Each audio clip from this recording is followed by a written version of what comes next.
Chapter 146. When Wuxia saw that the sword could fly by itself, his eyes were already full of stars. When he saw his big brother telling him to hold it, he greedily looked at it and looked up at his father.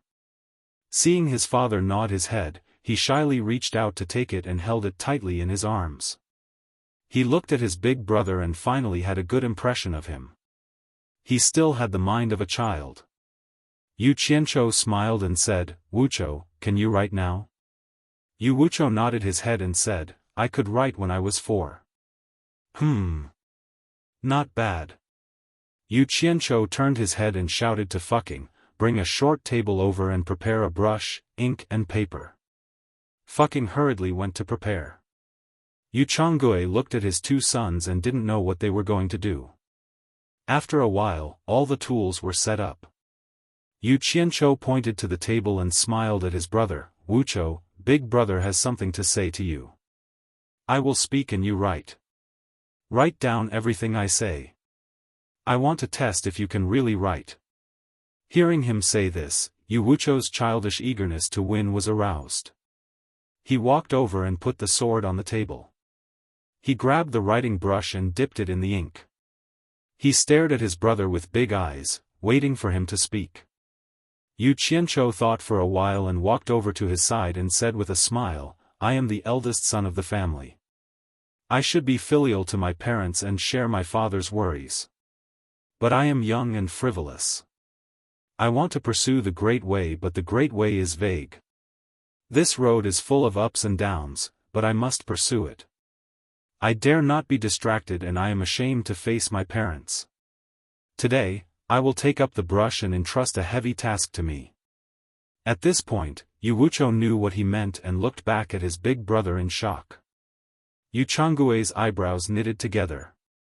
Wuxia pursed his lips and signaled his brother to continue writing. He sighed and said, "From today onwards, big brother's heavy responsibility will be entrusted to me. Brother must remember that when we were in the bandits' lair, big brother used the blood of hundreds of bandits to teach you. You must know that only by enduring the hardships of hardships can one rise above others. One must not indulge in riches and honor, one must guard against arrogance and rashness, one must be filial to one's parents, one must inherit the family business, and one must carry forward the family's name. Brother, I hope you will remember this great trust." After he finished speaking, he also finished writing. Although his handwriting wasn't very good, the meaning of the words was simple and clear. Wuxia was still a little confused about the great Tao in front of him. He only knew that his brother was going out to do something big, and everything in the family was going to be entrusted to him. Looking at the words on the paper, he pouted for a long time before reluctantly saying, "I will remember big brother's words." "Ha! It's good that you've remembered it. Keep what you've written well. If I come back one day and find that you've failed to do it, you're still acting like a thief in a den of thieves. You don't have any real ability, but you're still spouting nonsense. Just wait and see how I'll deal with you then." Wuxia laughed. Wuxia pouted higher and higher. Wuchangui, on the other hand, was distressed. Originally, when he saw that his eldest son had returned, he thought that someone was going to inherit the family business. The tradition of the Wuxia Empire was that the eldest son would inherit the family business.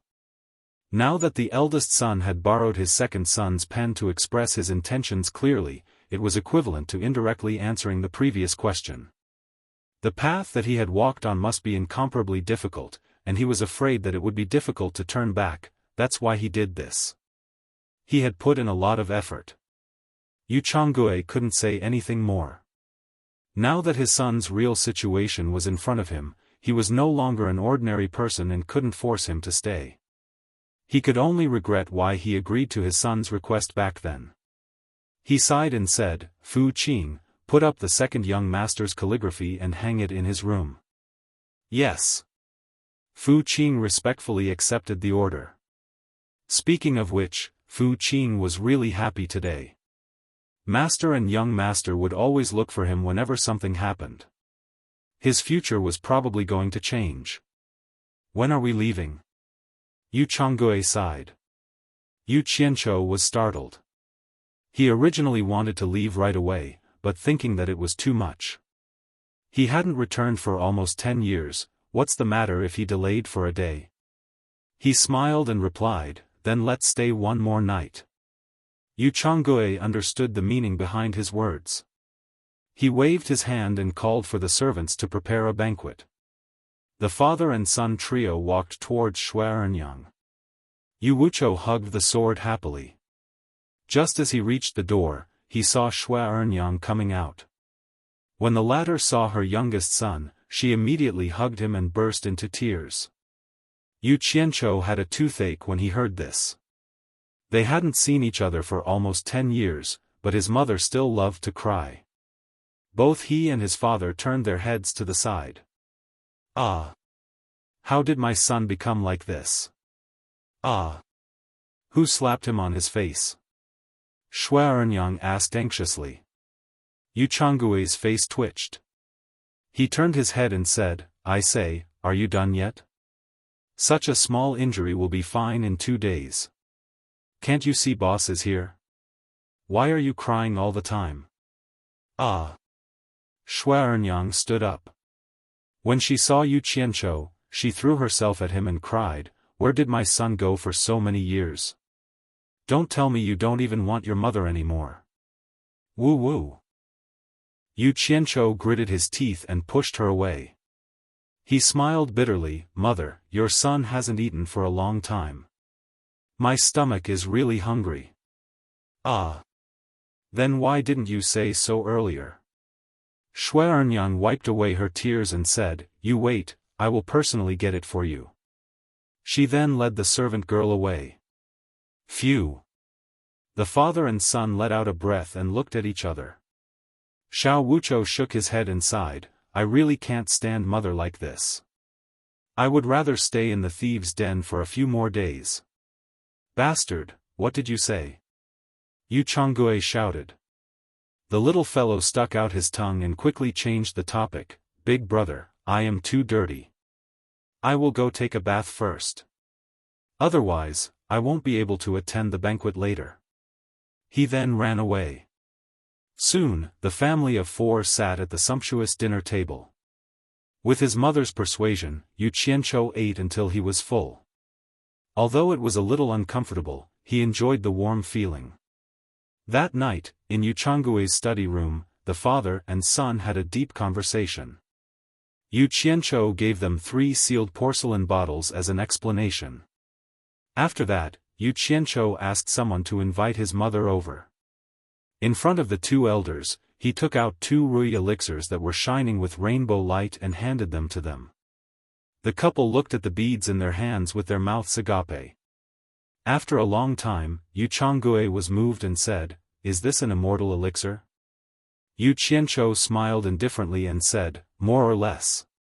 Father, mother, just take it.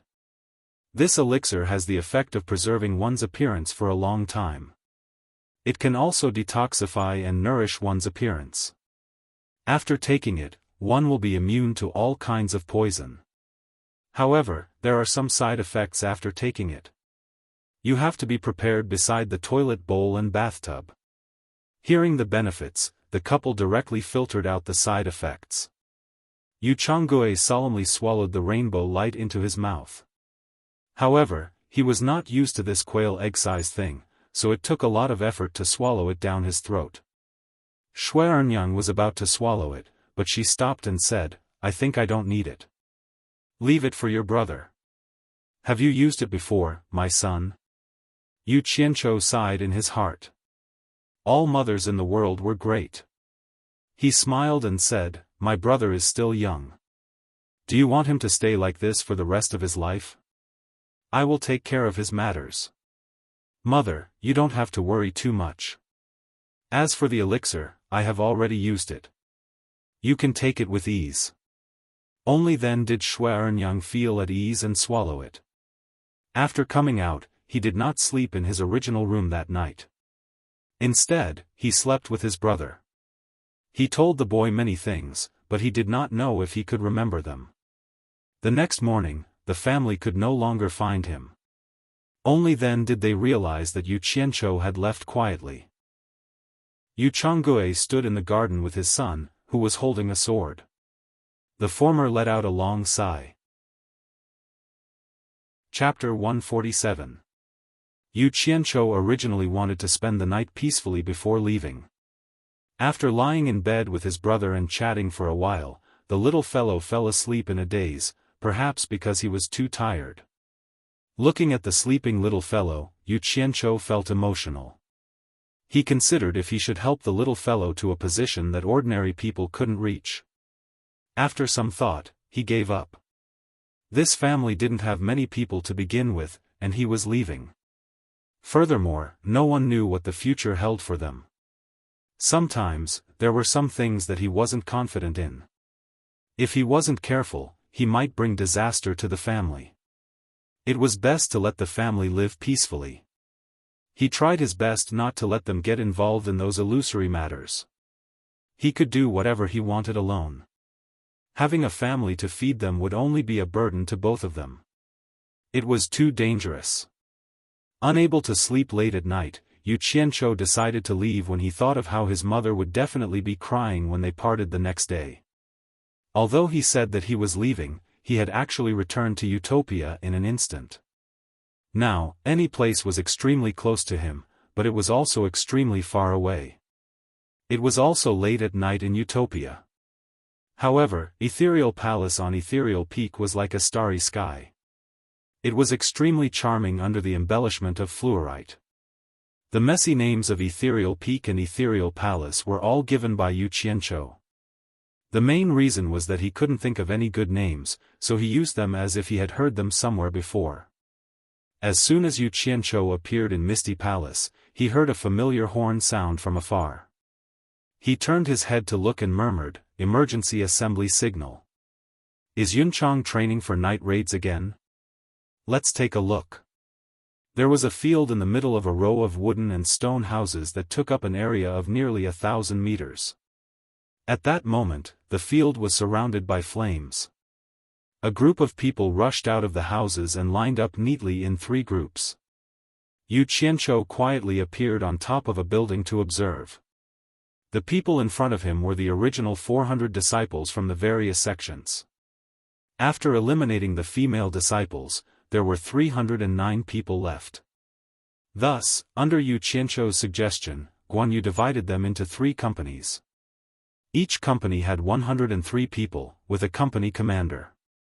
Each company was further divided into 3 platoons, each platoon consisting of 34 people. Each platoon had a platoon leader. Each platoon was divided into 3 classes, and each class had 11 people. Each class had a squad leader. The 3 company commanders were 3 late nascent soul cultivators, and the platoon leaders and squad leaders were also nascent soul cultivators. At the same cultivation level, these positions were usually taken by cultivators who were good at commanding. Guan Yu immediately discovered that the efficiency of training had greatly increased after the division management.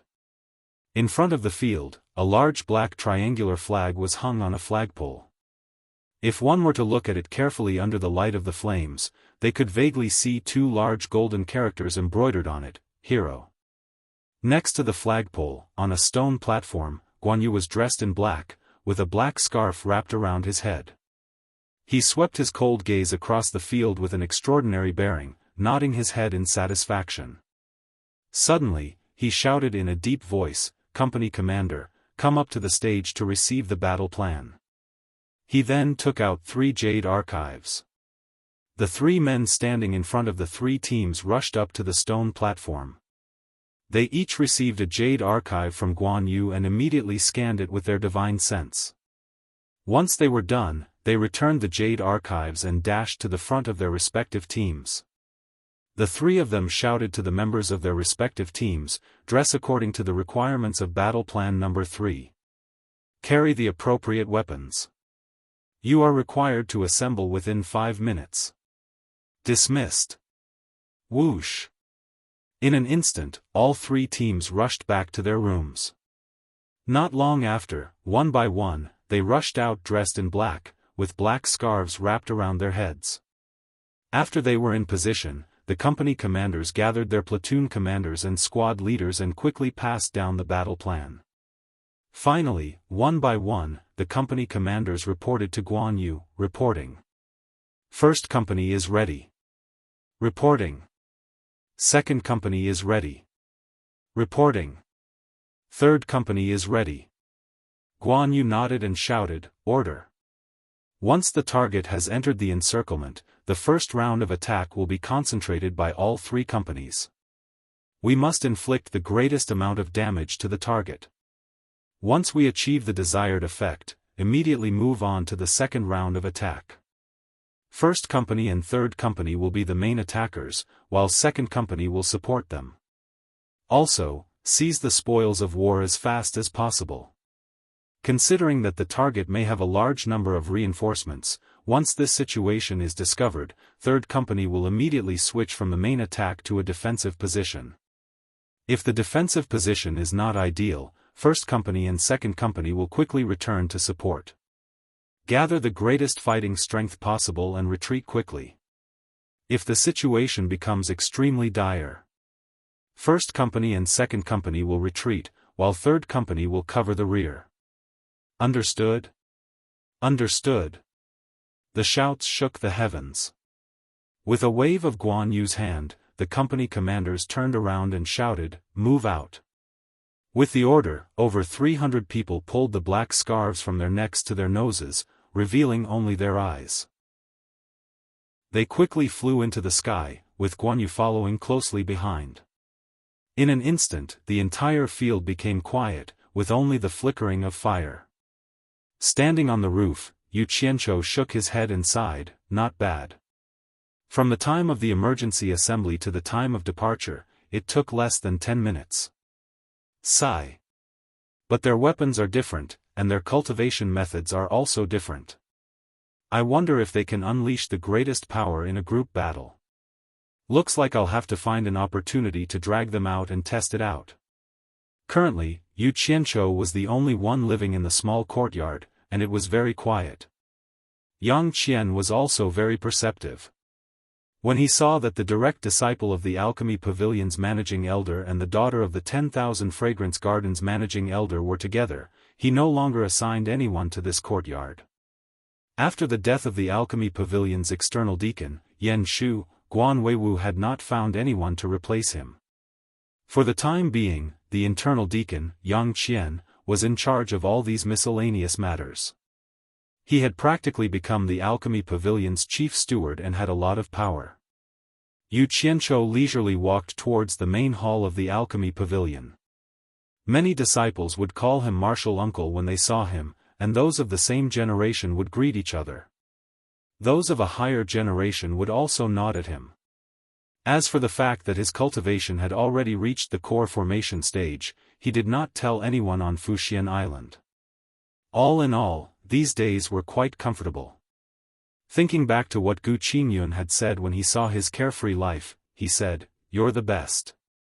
For someone of my cultivation, in a place like the Cultivation Pavilion, where experts are as common as clouds, it would be tiring to just greet and greet. It would be best for me to obediently hide and cultivate and not come out. Do you know where Deacon Yang is?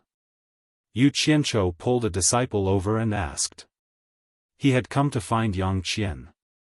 After the disciple greeted him, he told him that Yang Qian was in the main hall. When he walked into the main hall, he saw Yang Qian looking around. "Deacon Yang!" Yu Qianzhou shouted. Yang Qian turned around and saw that it was him. He shook his head and said with a smile, "It's really difficult to see you even once. Tell me, why did you take the initiative to find me this time? Look at what you're saying. Aren't you too busy right now? I don't want to disturb you so often." Yu Qianzhou joked. The two of them had always had a good relationship and would often joke around like this when they met. "I still have things to do. If you have something to say, just say it," Yang Qian said bluntly. Yu Qianzhou nodded and asked, "I heard that all the sects are going to send more people to the Cultivation Alliance. Is this true? You still don't know if it's true or not?" Didn't the person in Wanfan Garden tell you? Yang Qian smiled meaningfully. I only heard about this. I don't know the specifics. Otherwise, I wouldn't have come to disturb you. Oh. Yang Qian smiled noncommittally. He paused and said, it's true. The cause is the matter between Onquangsung and the Demon Blood Palace. Both sides have stopped fighting, but this time, many sects were involved. Regarding Onquangsung always stirring up trouble, all the righteous sects in the cultivation world are very angry. Therefore, they decided to strengthen the cultivation alliance in name only. It will truly play a role of fair adjudication. Those sects that cause trouble will be punished together. Right now, all the sects are discussing the specifics. I reckon that in a few days, they will send people to put it into action. Yu Qianzhou nodded in thought. So it was like this. He understood. Yang Qian looked at him and said strangely, why do you ask? Do you want to go? I advise you not to think about it. This kind of thing is usually led by the people of the cultivation pavilion. It has nothing to do with the people of the other sections. Chapter 148. What kind of logic is this? Yu Qianzhou frowned. Everyone is a disciple of Fuxian Island. Why is the cultivation pavilion in charge of this matter? Isn't the sect being a little too biased by doing this? His voice grew louder as he spoke. He wasn't excited, but he really wanted this chance to leave the island. With the name of Fuxian Island, Onquangsung believed that everything would go smoothly. So what if the other party recognized that this Yu Qianzhou was that Yu Qianzhou? As long as he could see Chu Ping, or fulfill his promise, he would just deny it. He didn't believe that Onquangsung would dare to detain a disciple of Fuxian Island. Even if he took a step back, could they detain him? As for what kind of trouble he would cause, that was a matter for the future. He had been away from Chu Ping, for too long. On the surface, he looked like he was living comfortably, but who knew that there was a thorn in his throat? He couldn't eat or sleep well. He wanted to go according to his plan, but the time was too torturous. Who knew how long he would have to wait? Lower your voice. How dare you speak so carelessly? Yang Qian dragged him to a remote place outside the hall. He was slightly annoyed. Who said that the sect is biased? The disciples that are sent out represent the face of supporting Immortal Island. They might encounter unexpected situations at any time. That's why the cultivation pavilion has to choose the most elite disciples of the same cultivation level. How can you say that the sect is biased? Don't the other branches have elite disciples? Why do we have to choose from the cultivation pavilion? Yu Qianzhou was a little restless, so his words were a little direct. Yang Qian was indeed a little angry. A foundation establishment disciple actually dared to speak to him in such a tone. Then, he thought of the two principal elders standing behind him and calmed himself down. Then, he said earnestly, you've been on supporting Immortal Island for a long time. You have to know your priorities. What is the master? The cultivation pavilion was the foundation of the entire supporting Immortal Island. Every generation sect master was a principal elder of the cultivation pavilion, so the cultivation pavilion was the master. The existence of the other branches is to cooperate with the cultivation pavilion. This is the first time. Seeing that Yu Qianzhou's face was still dark, he explained again, this trip to the cultivation alliance isn't like usual. We'll have to work with other sects for a long time. To put it bluntly, the people who go out are related to the reputation of Fuxian Island, the #1 sect in the world. Those who can go are the elite disciples of various cultivation periods. The sect has already decided that in addition to appointing a pavilion of cultivation elder as the person in charge, 3 days from now, there will be a selection competition at the pavilion of cultivation to select 5 nascent soul disciples and 10 core formation disciples. Foundation establishment disciples will not be included. His last sentence was undoubtedly telling Yu Qianzhou, you're still in the foundation establishment stage, don't count on it. Yu Qianzhou furrowed his brows and asked, what kind of screening method? Did the sect stipulate that only disciples of the Pavilion of Cultivation can participate? No, as long as you're in the nascent soul or core formation stage, you can participate. The nascent soul disciples will be in the top 5, and the core formation disciples will be in the top 10. However, according to convention, the other branches won't participate. In fact, they don't have to participate. You can imagine the result. On one side are disciples who have no time to cultivate, and on the other side are disciples who put all their energy into cultivation. Among the disciples of the same level, how many can be a match for the Pavilion of Cultivation? Yu Qianzhou happily said, Deacon Yang, if I want to participate, where do I go to sign up? Seeing that this guy still didn't give up, Yang Qian said with a slightly unhappy expression, what? Did you just ignore what I just said? Didn't you hear me say that Foundation Establishment disciples can't participate? Who said I'm a Foundation Establishment disciple? Said Yu Qianzhou with a smile. He stretched out a palm and a plume of smoke rose up from his palm. In an instant, 3 Bingdi lotuses were condensed, swaying in the wind in a lifelike manner. 2 of the lotuses were in full bloom. The other one was still a bud and hadn't bloomed yet, but it clearly told the other party that his cultivation had reached the early stage of core formation. Early stage of core formation. Yang Qian was dumbstruck. If he remembered correctly, when Yu Qianzhou first came to Fuxian Island, he was only at the 10th level of qi refining. It had only been 6 or 7 years, but he had already reached the early stage of core formation. How was this possible? But the truth was right in front of him. Without this cultivation, it was impossible to release one's vitality and form 3 vivid twin lotuses. Yang Qian's throat trembled. He himself had spent more than 50 years to reach the early stage of core formation, which was not bad. After a long time, he said, core formation disciples can go to Penglai Pavilion's utility hall to register for the competition. Suddenly, he remembered something and changed the topic, wait for me here, don't leave yet. With that, he ran away. Yu Qianzhou was startled and didn't know what he was going to do.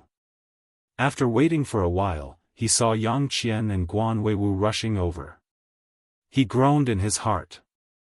Damn it! Looks like I have to bleed a little this time. Otherwise, I won't be able to fool them. Guan Weiwu walked up to him and asked with a serious expression, are you really at the early stage of core formation? What is going on? You should know that this is not a small matter. Yu Qianzhou bowed and said, it's all my fault. I shouldn't have hidden it from you. I have something to say to you in private. I also want to go to your pill room to show you something. You want to go to my pill room? Guan Weiwu's eyes flashed as he looked at his favorite disciple and said, follow me. Yu Qianzhou obediently followed his master to the elder's pill room under the alchemy pavilion. Yang Qian knew that the master and disciple had something private to talk about, so he didn't follow. Guan Weiwu turned around and said, there's only the 2 of us here.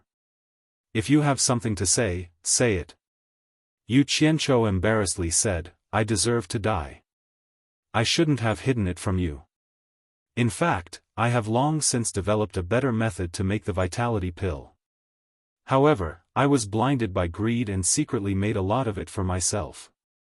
That's why I was able to forcefully raise my cultivation to the core formation stage in a few years. His voice became softer and softer as if he had made a huge mistake. What? Guan Weiwu cried out in surprise, is what you said true? Then, his face was full of surprise. He eagerly rubbed his palms and regretfully said, why didn't you say so earlier? AI. Why didn't you say so earlier? Damn it. If it wasn't for this competition and the fact that the 10,000 Fragrance Garden has a limited supply of spirit herbs, I wouldn't have said it even if I was beaten to death.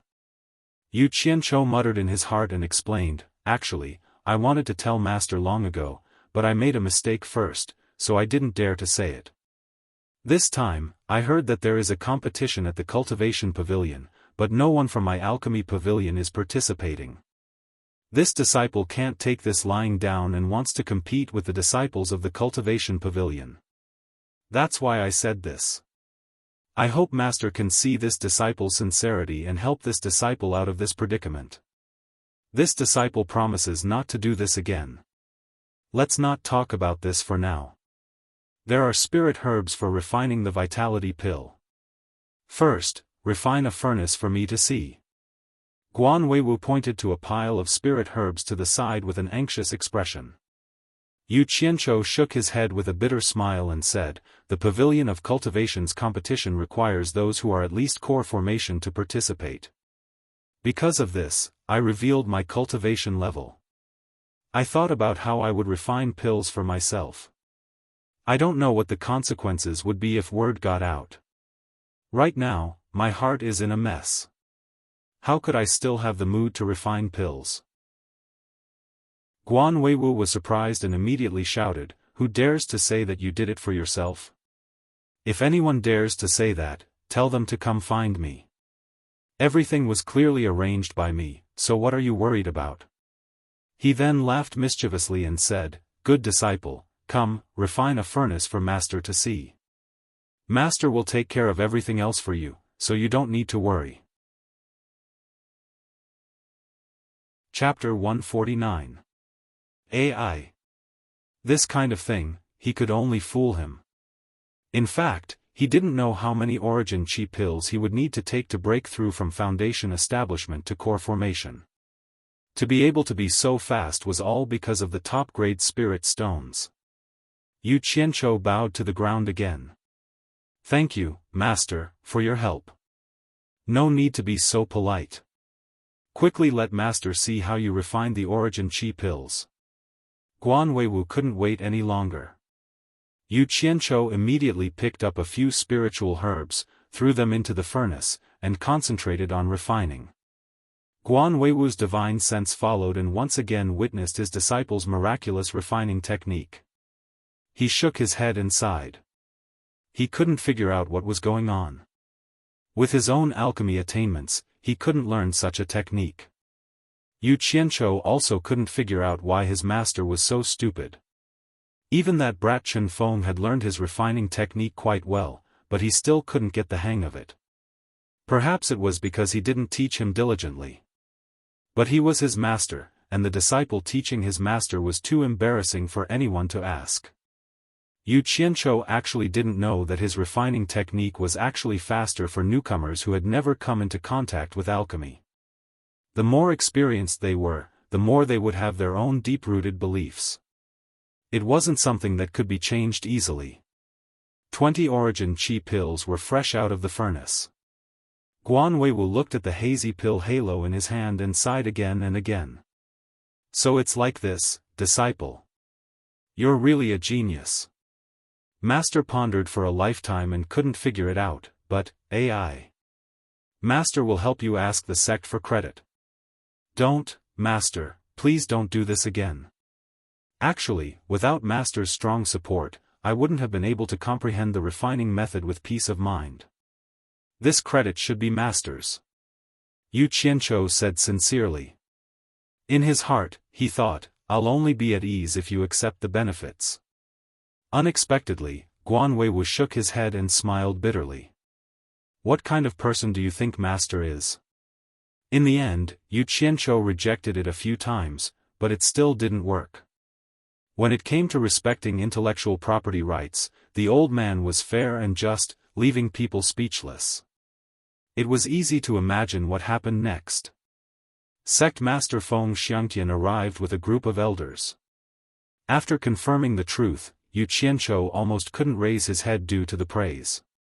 Feng Xiangtian was so happy that he immediately ordered people to give Yu Qianzhou 10,000 upper-grade spirit stones. This really shocked the surrounding people. All the elders looked at this millionaire with a strange expression. This was not a small amount of money, but it was indeed worth it compared to his contribution. The sect leader happily led the group of people away. Guan Weiwu pulled Yu Qianzhou to the side and quietly explained some things to him. The latter was pleasantly surprised and nodded repeatedly to thank his master, while the former began to arrange the refining plan of the essence chi pill in the alchemy pavilion. Yu Qianzhou never got involved in this kind of thing. He left the alchemy pavilion and went directly to Penglai pavilion. When he arrived at the miscellaneous hall's chore office and asked to participate in the pavilion of cultivations competition, the disciples in the chore office looked at each other in dismay. They didn't expect a disciple of the alchemy pavilion to participate in this competition. According to the rules, they had to accept it, but when they checked Yu Qianzhou's cultivation, they found that it was still early-stage foundation establishment. Thus, they told him that he had to go to the pavilion of cultivation to prove his cultivation as early-stage core formation before he was qualified to participate in this competition. Yu Qianzhou immediately went to the pavilion of cultivation and found that he couldn't prove his cultivation beyond his cultivation level. As a result, he went from mid-stage foundation establishment to late-stage foundation establishment to early-stage core formation in one go, causing the elders who helped him to be a bit confused. He didn't care about this and went to the Penglai Pavilion's chore office again. He finally successfully signed up to participate in the Pavilion of Cultivation's competition. Just as he was about to leave the chore office, he ran into someone he really didn't want to see. Someone who looked at him with hostility every time they met. Yu Qianzhou bowed and said, "Elder Yan." With that, he was about to leave. "Yu Qianzhou, take care," the chore office's head Elder Yan Ta said coldly. Yu Qianzhou stopped, turned around, and said respectfully, "Elder Yan, what's the matter?" Yan Ta said in a deep voice, "Why do you hide when you see me? Did you do something shameful?" Elder Yan must be joking. Disciple wouldn't dare. "I have something to ask you. Do you dare to answer me honestly?" Disciple will definitely tell you everything I know. Actually, Yu Qianzhou wasn't afraid of him, but he really didn't want to provoke him. After staying on supporting Immortal Island for so many years, Yu Qianzhou more or less knew some things. Although supporting Immortal Island was known as the #1 sect in the cultivation world, it wasn't a monolithic entity. It was actually controlled by a few internal forces. These forces had always been competing in the dark, and they all wanted to take control of supporting Immortal Island. Starting from Ma Jiugu's generation, the Guan family produced many talented people, and that generation started to take control of supporting Immortal Island. When it came to Guan Dinghai's generation, because of his daughter's matter, Guan Dinghai was pushed down from the position of sect master by the opposition. However, the Guan family didn't want to hand over the power to the opposition. Normally, the position would be passed to the next generation, Guan Weiwu. However, Guan Weiwu was too disappointing and couldn't take up such a big responsibility. In the end, the Guan family pushed Guan Dinghai's eldest personal disciple, Feng Xiangtian, to the position of sect master. It should be said that the power of supporting Immortal Island still belonged to the Guan family. As for Yu Qianzhou, as Guan Weiwu's personal disciple, he was also a member of the Guan family. In the past, Yu Qianzhou didn't know about it, so he always went against Yan Shu. Now that he knew and understood that Yan Shu happened to be a member of the opposition, he couldn't help but feel that it was a close call. If he wasn't careful, he would be involved in the competition between the major forces. That wasn't a joke. Any one of them could be stronger than a sect like Onquangcang. He really couldn't afford to offend them. Yan Tuo stroked his beard and said in a deep voice, "I heard something recently. I heard that during the Demon Ghost Region's trial, when the Ghost General killed the disciples of various sects in a big tent, you were also in that big tent. Is that true?" "Yes. I also heard that you have a good relationship with the Ghost General and saved many people. Why didn't you save the people in the big tent as well?" When Yan Tuo said this, his tone revealed a bit of fierceness. Obviously, he was still brooding over his son's death. "Damn it. Your son wanted to kill me that time, but he was already killed by me in advance. You still want me to save him? Old bastard, is there something wrong with your head?" Yu Qianzhou sighed and said, "Elder Yan, you may not know this, but at that time, the ghost general ordered us to meet him within an hour. A group of disciples with weaker cultivation really had nowhere to hide, so we could only do as he said. As a result, some disciples disobeyed the ghost general's order, which made the ghost general furious. At that time, I begged him bitterly, but the ghost general never showed mercy to those who dared to disobey him, so. Sigh. Yen Tuo's face twitched for a while before he asked again, with the ghost general's strength, killing them is naturally a piece of cake. Why did he have to capture them in the tent before killing them? Old bastard, I asked the ghost general to do this in order to kill your son. How dare you be so fierce to me, you see how I'll deal with you. Yu Qianzhou paused and said, Elder Yen, I won't hide it from you. Actually, I've been suspecting something. Don't talk in riddles with me. Yen Tuo snorted coldly. Yu Qianzhou nodded and said with a troubled expression, I accidentally heard something at that time, and I don't know if I heard it wrong. I didn't dare to say it because it's not a small matter after all. Actually, I suspect that those people are not dead. Yen Tuo's body trembled, and he grabbed Yu Qianzhou's shoulder and said while gasping for breath, What did you say? What did you hear at that time? Why do you suspect that those people are not dead? Chapter 150. Sigh. Old fart, it's easy if you're anxious, but I'm afraid you're not.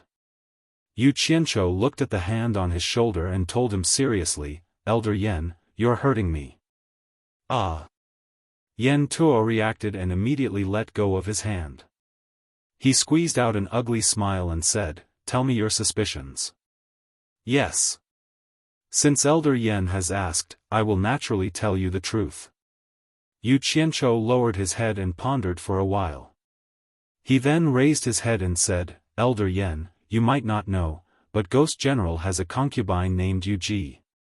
My suspicions are related to her. At that time, when I begged the Ghost General to let those disciples go, I ended up angering the Ghost General and he chased me out. Before I came out, I seem to have heard that Yu Ji begging the Ghost General not to kill those people. Yen Tuo's eyes widened. Didn't you say that you saw Ghost General kill those disciples with your own eyes? Who said that? I've never said that I saw the Ghost General kill them with my own eyes. I don't dare to say things that I don't have proof. You must know that when Ghost General broke camp, I didn't even see the bodies of those disciples. All the disciples who were there saw it. Yu Qianzhou looked very innocent. Yen Tuo swallowed hard and said with an agitated expression, Then do you remember what Yu Ji said at that time? Elder Yen, don't rush me. It's been so long. Let me think about it. Yu Qianzhou frowned. Yen Tuo quickly nodded and said, Think about it. Think about it slowly. I won't rush you once you've thought it through. Yu Qianzhou made a few gestures as if he was thinking about it carefully. Yen Tuo waited at the side with a bitter smile, which almost made the former want to laugh. After a long time, he slowly nodded and said, General, I think Yu Ji's original words were like this, General, I've seen those servants who serve me in Chilly Wind Valley for thousands of years and I'm really tired of them. Why don't you let them go and send them to Chilly Wind Valley to be servants? What do you think? Yu Qianzhou imitated Yu Ji's speech vividly and came back to his senses. He said seriously, if I remember correctly, that should be what she said. Then do you remember if Ghost General promised her or not? Yen Tuo asked excitedly. Yu Qianzhou frowned and said thoughtfully, because I had already walked out of the tent at that time, I seemed to vaguely hear Ghost General say, very good or something. But after thinking about it, I think I must have heard it wrong. Otherwise, after Ghost General let them go, how could we not even see their shadows? Alas! Elder Yen, just pretend that I didn't say what I said today. I'm just guessing about what happened that day.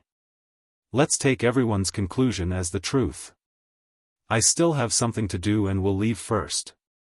Yen Tuo stood there in a daze. After a long time, he came back to his senses and found that Yu Qianzhou had already disappeared. He opened his mouth and froze in place. 2 days later, on the square in front of the main hall of Penglai Pavilion, a big wooden sign announced the list of the competition, which attracted many people to watch. There were nearly 300 disciples participating in the nascent soul stage competition and nearly 1,000 disciples participating in the core formation stage competition.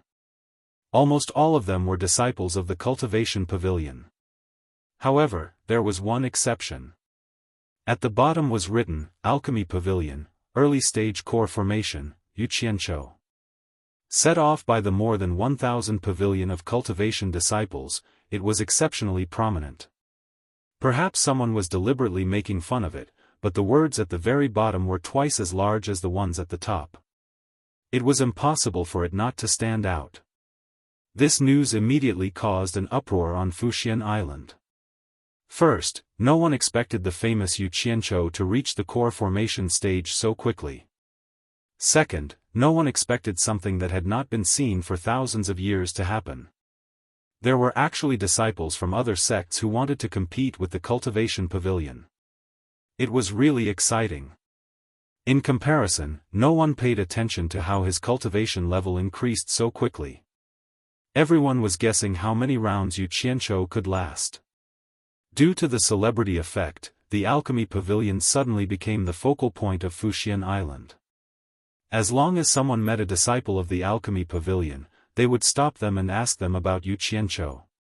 The questions they asked were very strange. In short, most people felt that Yuqianchou was looking for a thrill.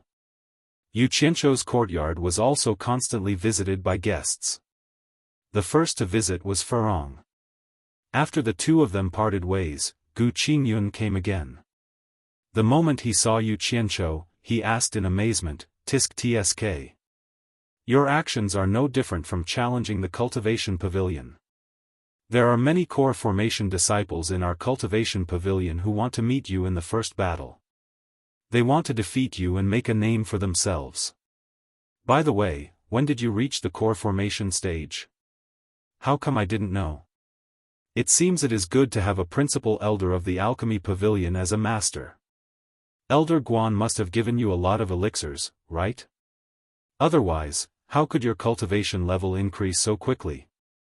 Do you have anything good for me?" Yuqianchou directly coaxed this meddlesome woman who asked a lot of questions to leave. Not long after, Chen Gingxing heard the news and came again. After praising his courage, he shook his head and left with a sigh. Following that, Yang Qian also came. He said helplessly, "You really dared to do it." He walked around him a few times and also left. Soon after, Ko Shuahua and the other two women, as well as Xiao Wanqing from the safe pavilion, also came together. The four women were very confident in him. Xiao Wanqing even encouraged him and declared, "Tomorrow, the four of us will watch your battle together." Yuqianchou thanked the four women and saw them off. Just as he was about to take a breath, his master came again. Guan Weiwu stared at him from head to toe countless times and finally sighed, "Disciple, if possible, try to hold on for a few more matches. You have to know that if you lose the first match, it will not look good for our Alchemy Pavilion. I didn't think you would really be so impulsive." After he finished speaking, he scratched his dirty hair and left in confusion. He originally thought that those who should come were all here and that it should be about time. Who knew that there would be more people coming, and each of them was higher than the last? First, there was a person who surprised him. Yan Tua actually came personally and encouraged him before leaving. Then, the head elder of Wanfan Garden, Fernan, also came. Elder Fernan was like a father-in-law looking at his son-in-law. He nodded with gratification and said, "Since you have signed up, don't think too much. When the time comes, go all out. So what if it is the cultivation pavilion? We are all at core formation stage. Why should we be afraid of them?" Yuqianchou repeatedly said yes and sent him out. The person who came next shocked Yuqianchou. It was actually his master's father, the current Guan Dinghai, the previous head of Fuxian Island. Guan Dinghai stared at him deeply and asked, did you decide this yourself or your master? Or did someone else make you do this? After Yu Qianzhou repeatedly stressed that it was his decision, Guan Dinghai nodded noncommittally and left. It was hard to tell if he was happy or unhappy. Yu Qianzhou heaved a sigh of relief. He thought about everyone and thought, Ma Jiugu will be next. Unfortunately, he guessed correctly. Ma Jiugu really came with Lan Bingxue. Ma Jiugu revealed a rare smile and said, I was right about you. A man shouldn't be so timid. Sigh. It's so good to be young. Before leaving, she added, there is something you don't know. Not long after you left the mulberry garden, that girl Yan Zixia went back. As for where she went, I think you should know, right?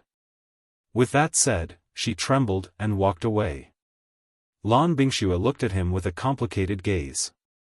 Not far from the courtyard, there were two nascent soul disciples chatting. When they saw the people coming and going, they couldn't help but notice them. When they saw that the people coming were all of higher ranks than the other, they were speechless. They looked at each other and quickly left. They were afraid that they would see something the higher-ups didn't want them to see.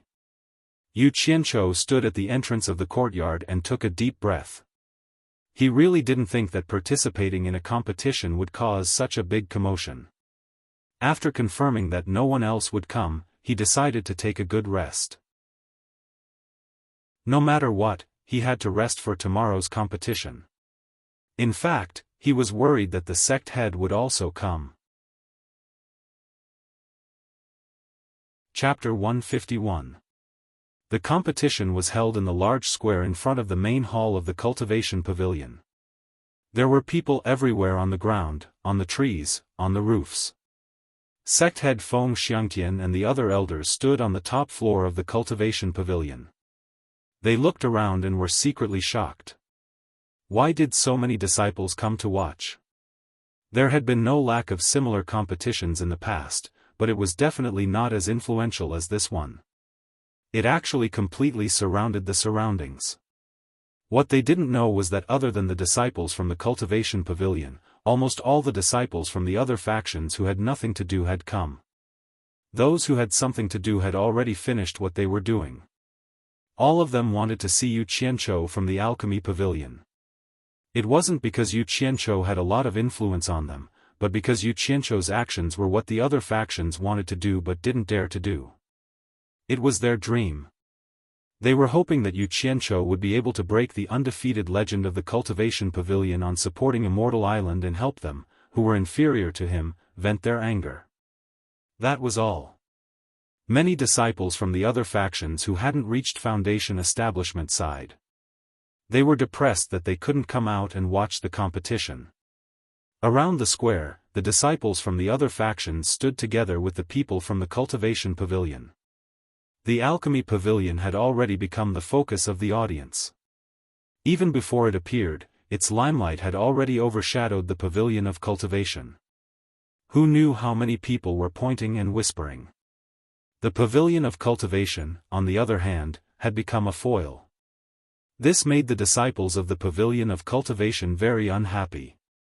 This time, the alchemy pavilion came out in full force. Other than a few disciples who hadn't reached Foundation establishment, everyone else came to support Yu Qianzhou. Even Guan Weiwu stood on the platform of the cultivation pavilion. A few elders walked out of the cultivation pavilion's main hall, led by Dongfang Changgao. Behind them, a few disciples carried out a few large boxes and lined them up in front of the cultivation pavilion's main hall. The elders each walked in front of a large box. Dongfang Chang Ao's voice echoed throughout the square. There are a total of 987 disciples participating in the core formation competition. For fairness, we have decided to draw lots. There are 2 sets of wooden lots numbered from 1 to 493 in these 4 boxes. Those who draw the same number will compete against each other. Because there is only one person, there is a white lot in each box. The disciple who draws the white lot will advance to the second round of the competition. Now, all participating disciples, come and draw lots. Yang Qian turned around to look at Yu Qian, who was beside him, and said with a bitter smile, "The 987th place will be decided by drawing lots. You'll have to win at least 7 matches in a row to get into the top 10. You'd better be prepared." Yu Qianchou smiled indifferently and walked towards the lottery box in the main hall. The moment he walked out, he attracted the attention of tens of thousands of disciples. Almost everyone's head turned towards the direction of the alchemy pavilion. Feng Xiangtian and the others, who were standing on top of the cultivation pavilion, could clearly see the changes in their surroundings. The white faces on both sides of their heads turned to the back of their heads. It was a spectacular sight. Many elders laughed. Elder Mo of the alchemy pavilion said eccentrically, "Old Guan, this disciple of yours is interesting." Guan Weiwu turned his head and stared at him. "What? You're not convinced? If you have the ability, your alchemy pavilion can also pull out a disciple like this." Elder Mo chuckled. "I know myself. Since I know it will be embarrassing to pull him out, it's better if I don't pull him out. The two of you are bickering. Can't you see that there are tens of thousands of disciples below?" Sect Master Feng Xiangtian snorted coldly without turning his head back. The two principal elders immediately stared at each other without saying a word. Actually, Yu Qianchou still wanted to keep a low profile. However, all the other disciples had come out from the cultivation pavilion. He was the only one who walked out from the alchemy pavilion. It was impossible for him not to attract attention. Yu Qianchou looked around. There were bright eyes staring at him everywhere. It was as if he had become a rare animal in the zoo. "Damn it! Look, look! I won't collect money." Yu Qianchou muttered to himself as he slowly walked over. There were nearly 1,000 people waiting to draw lots anyway. There was no hurry. Needless to say, his calm and unhurried demeanor made many people admire him. There were many people, so the people who had drawn lots consciously stood on both sides. Seeing that the lots were almost drawn, Yu Qianchou found a box with fewer people and stood in line. He slowly approached the box. When it was his turn, he realized that the elder who was holding the box with one hand had used his divine sense to protect the box. Obviously, he was afraid that someone would insert their divine sense into the box to cheat. Yu Qianchou didn't think about cheating. To him, it was the same no matter who he fought. He reached into the box and found that it was almost empty. His fingers touched one and he grabbed it. After taking it out, he didn't look at it and stood to the side obediently. However, he found that the surrounding disciples were looking at him as if they were demons looking at Tang Seng's flesh. Not long after, the lots were drawn. Dongfang Chang Ao glanced at the crowd and said in a deep voice, "Those who have drawn the white lot, hand over your white lot and wait for the next round of drawing lots." Everyone looked at the lot in their hands and then looked at each other. Yu Qianchou didn't know the people around him, so he stood there obediently. He didn't believe that his luck was so good that he could draw the white lot from nearly 1,000 people. After a while, no one stood out among the disciples. Everyone looked at each other and didn't understand what was going on. Feng Xiangtian's face instantly darkened. He stared at Dongfang Chang Ao and shouted, "Chang Ao, what's going on?" Dongfang Chang Ao bowed to the people upstairs, then turned around and said sternly, "Look at the lots in your hands again. Look carefully." Yu Qianchou suddenly felt a little bad. Was his luck really so good? How did he get a free lot just like that? He opened the lot in his hand and looked at it from the front to the back. Suddenly, a layer of sweat appeared on his forehead.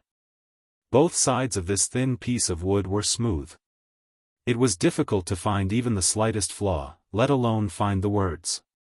It was a good thing to draw the white lot, but it was a little hot in his hand.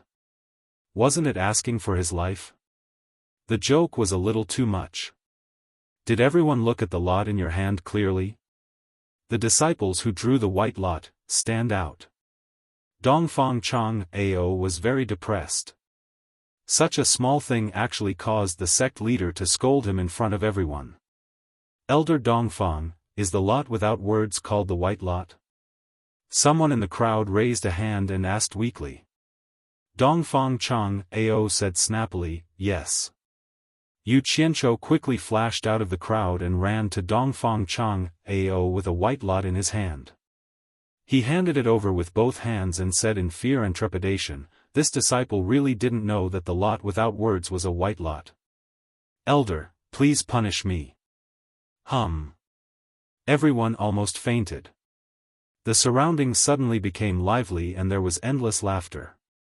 Dongfang Chang Ao's face was so gloomy that water could be wrung out. Feng Xiangtian, who was upstairs, saw that the disciple was actually Yu Qianzhou. His mouth opened but he didn't say anything. Guan Weiwu and Ferdinand were dumbfounded.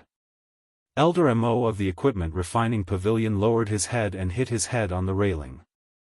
He laughed so hard that he couldn't stand straight. After a while, he gasped and said, Old Guan, this disciple of yours is too good at torturing people. When has Dongfang Chang Ao been played like this before? Being in the limelight like this will kill people, haha. Chapter 152. Dongfang Chang Ao naturally knew who Yu Qianzhou was. He turned around and looked at the sect leader. Feng Xiangtian shouted, Yu Qianzhou, do you know where you are? Is this a place where you can mess around? Since you didn't know anything, I'll forgive you for now. If you do it again, I won't let you off lightly. Yu Qianzhou bowed in gratitude. Chang Ao, let's continue. Dongfang Chang Ao nodded and turned around to look at Yu Qianzhou. He looked around and shouted, Alchemy Pavilion's Yu Qianzhou has drawn the white lot and will advance to the next round of the competition unconditionally. Those who have drawn lots 1 to 10, stay here. The rest of the disciples can leave for now. Hearing this, Yu Qianzhou let out a sigh of relief. As if he had been granted amnesty, he jogged back to the Alchemy Pavilion. Seeing him like this, many people laughed to death. Among the Cultivation Pavilion's crowd, Gu Qingyun shook his head helplessly, not knowing whether to laugh or cry. Xiao Wanqing, who was mixed in the crowd of Wanfan Garden, fell powerlessly on Ko Xuehua's shoulder. She couldn't stop giggling. The other girls also couldn't help but smile. Unfortunately, Furong didn't like crowded places and didn't come this time. Otherwise, who knew what she would think if she saw this? You, sigh. I really don't know what to say to you. Yang Qian smiled bitterly as he looked at Yu Qianzhou who had run back to his side. Yu Qianzhou cupped his hands at the Alchemy Pavilion disciples and said, I really didn't do it on purpose. I've made a fool of myself in front of everyone. I'm really sorry. Everyone revealed a smile of support. After the spectators laughed, they were greatly disappointed. They had come here mainly for Yu Qianzhou. Who would have thought that he would run into him when there was a 1 in 1,000 chance? Who could they go to talk to about this? The plaza was large enough, and it was divided into 10 areas, each supervised by 10 elders. This time, the competition between the 10 pairs of disciples began. The joke just now was also temporarily thrown aside by the crowd, and their attention shifted to the competition. The sword transformed into a stream of light, crisscrossing in all directions. Silhouettes flashed and shouted. For a moment, the entire square was filled with the sound of metal clashing, and there were even sounds of collisions. After the competition, most of the 10 disciples who lost were injured. Some were even carried away with serious injuries. Those who were on good terms with Yu Qianzhou couldn't help but worry for him. Death and injury were allowed in this competition. Naturally, the goal was to allow the participants to display their full strength. Looking at the competition just now, many people had shown mercy. Perhaps it was because they were disciples of the same faction, so it was not good for them to kill. Otherwise, they would not be able to explain themselves when they returned. But for Yu Qianzhou, it would not be so good. Most of the disciples who signed up for the competition were late core formation stage disciples. At the same time, they were also the elites of the cultivation pavilion. Think about it, if there was a large difference in cultivation, they would have already suffered a great loss. Although they were all core formation cultivators, Yu Qianzhou's cultivation was 2 whole layers lower than theirs. If his opponent didn't show mercy, then Yu Qianzhou's situation would be obvious. Yu Qianzhou had also discovered that the closer the cultivation of the 2 disciples, the more dangerous the battle would be. Everyone wanted to win and would often attack with the intention of killing the other. As a result, once the victor was decided, one side would either die or be seriously injured. It was not like when there was a large difference in cultivation. Those with higher cultivation could easily win, so they could control their strength. If the competition continued like this, then a few people would definitely die. Sure enough, in the second round, a disciple's head was cut off by his opponent. The smell of blood spread and seemed to have stimulated the competing disciples. The fighting became more and more intense and both sides often attacked each other to kill. Yang Qian looked worriedly at Yu Qianzhou. He saw that Yu Qianzhou's eyes were slightly narrowed. Feng Xiangtian, who was in the cultivation pavilion, frowned. Guan Weiwu called him over and said, "Weiwu, although Yu Qianzhou's cultivation was forcibly raised to the core formation stage by you, there is still a gap between him and the other disciples. His talent in alchemy is really rare. If something happens to him, it will be a great loss to supporting Immortal Island. What I mean is, should you let him think about it? If it really doesn't work, let him go up and admit defeat. Didn't he draw a blank this round? It's not too late to let him withdraw from the competition now." The elders on the side thought about it and felt that sect leader was right. Yu Qianzhou's alchemy was a secret to others, but most of the people upstairs had seen Yu Qianzhou's alchemy with their own eyes. His talent was really great. If anything happened to him, it would be a great loss for supporting Immortal Island. They couldn't help but nod in agreement with sect leader's opinion. Guan Weiwu was taken aback. "Senior brother, wouldn't my alchemy pavilion lose face?" "Sect leader, I don't think it's necessary." Ferdinand walked over and said with a frown, "What's the use of refining elixirs no matter how good he is? If he runs away from a competition with his fellow disciples, I'm afraid he won't be able to raise his head in supporting Immortal Island for the rest of his life.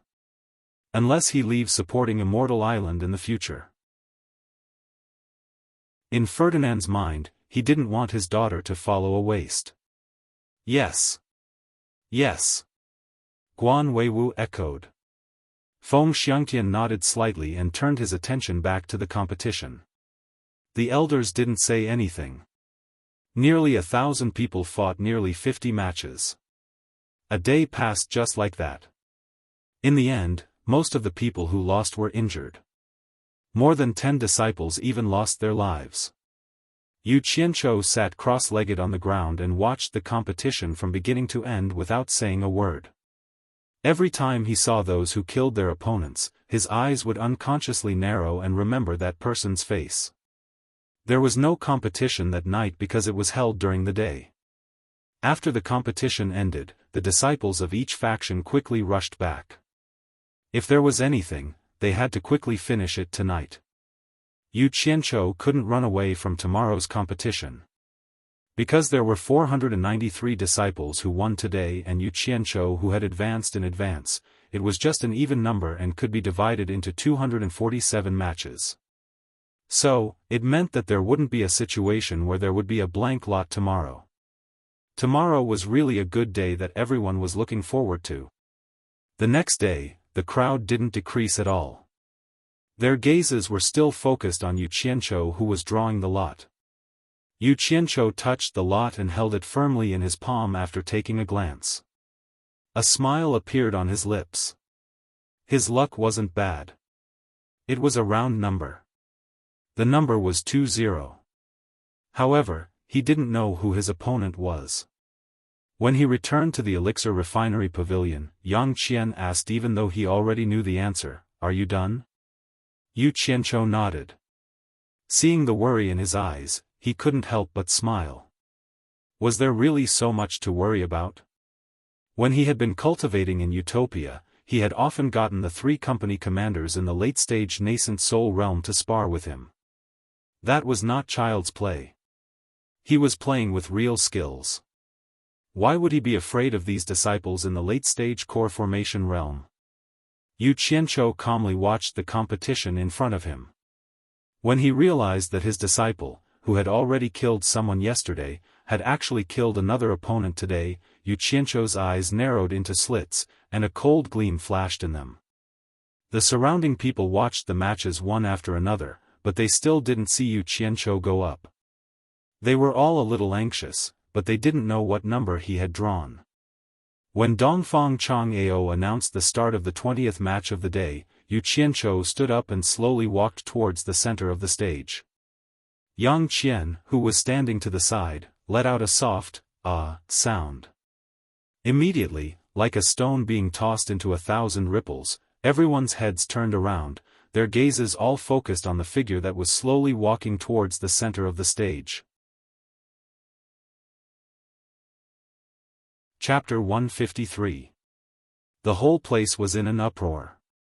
People were pointing at Yu Qianzhou, who was walking out. The sect leader and others in the attic were a little surprised. Looking at the disciples, they did not expect Yu Qianzhou to have such a great influence. Gu Qingyun was a little excited. Ever since the trial in the demon ghost region, Yu Qianzhou seemed to have become a legend that wasn't a legend. Although the 2 of them were on good terms, Yu Qianzhou still suppressed Gu Qingyun to the point that he couldn't breathe. Ko Xuehua and the other girls were also a little excited. So far, those who knew Yu Qianzhou in Fuxian Island had not seen him fight seriously. Their anticipation could be imagined. The 20 disciples gave the lots to Dongfang Chang'ao. The attention of these disciples was also focused on Yu Qianzhou. Their eyes were fixed on the lot in his hand. It seemed that they were all looking forward to fighting with him. The 10 elders reported the number they needed to supervise, and the disciples followed them to the competition ground. When there was only Yu Qianzhou and another person left in front of the hall, the 2 of them turned their heads and looked at each other.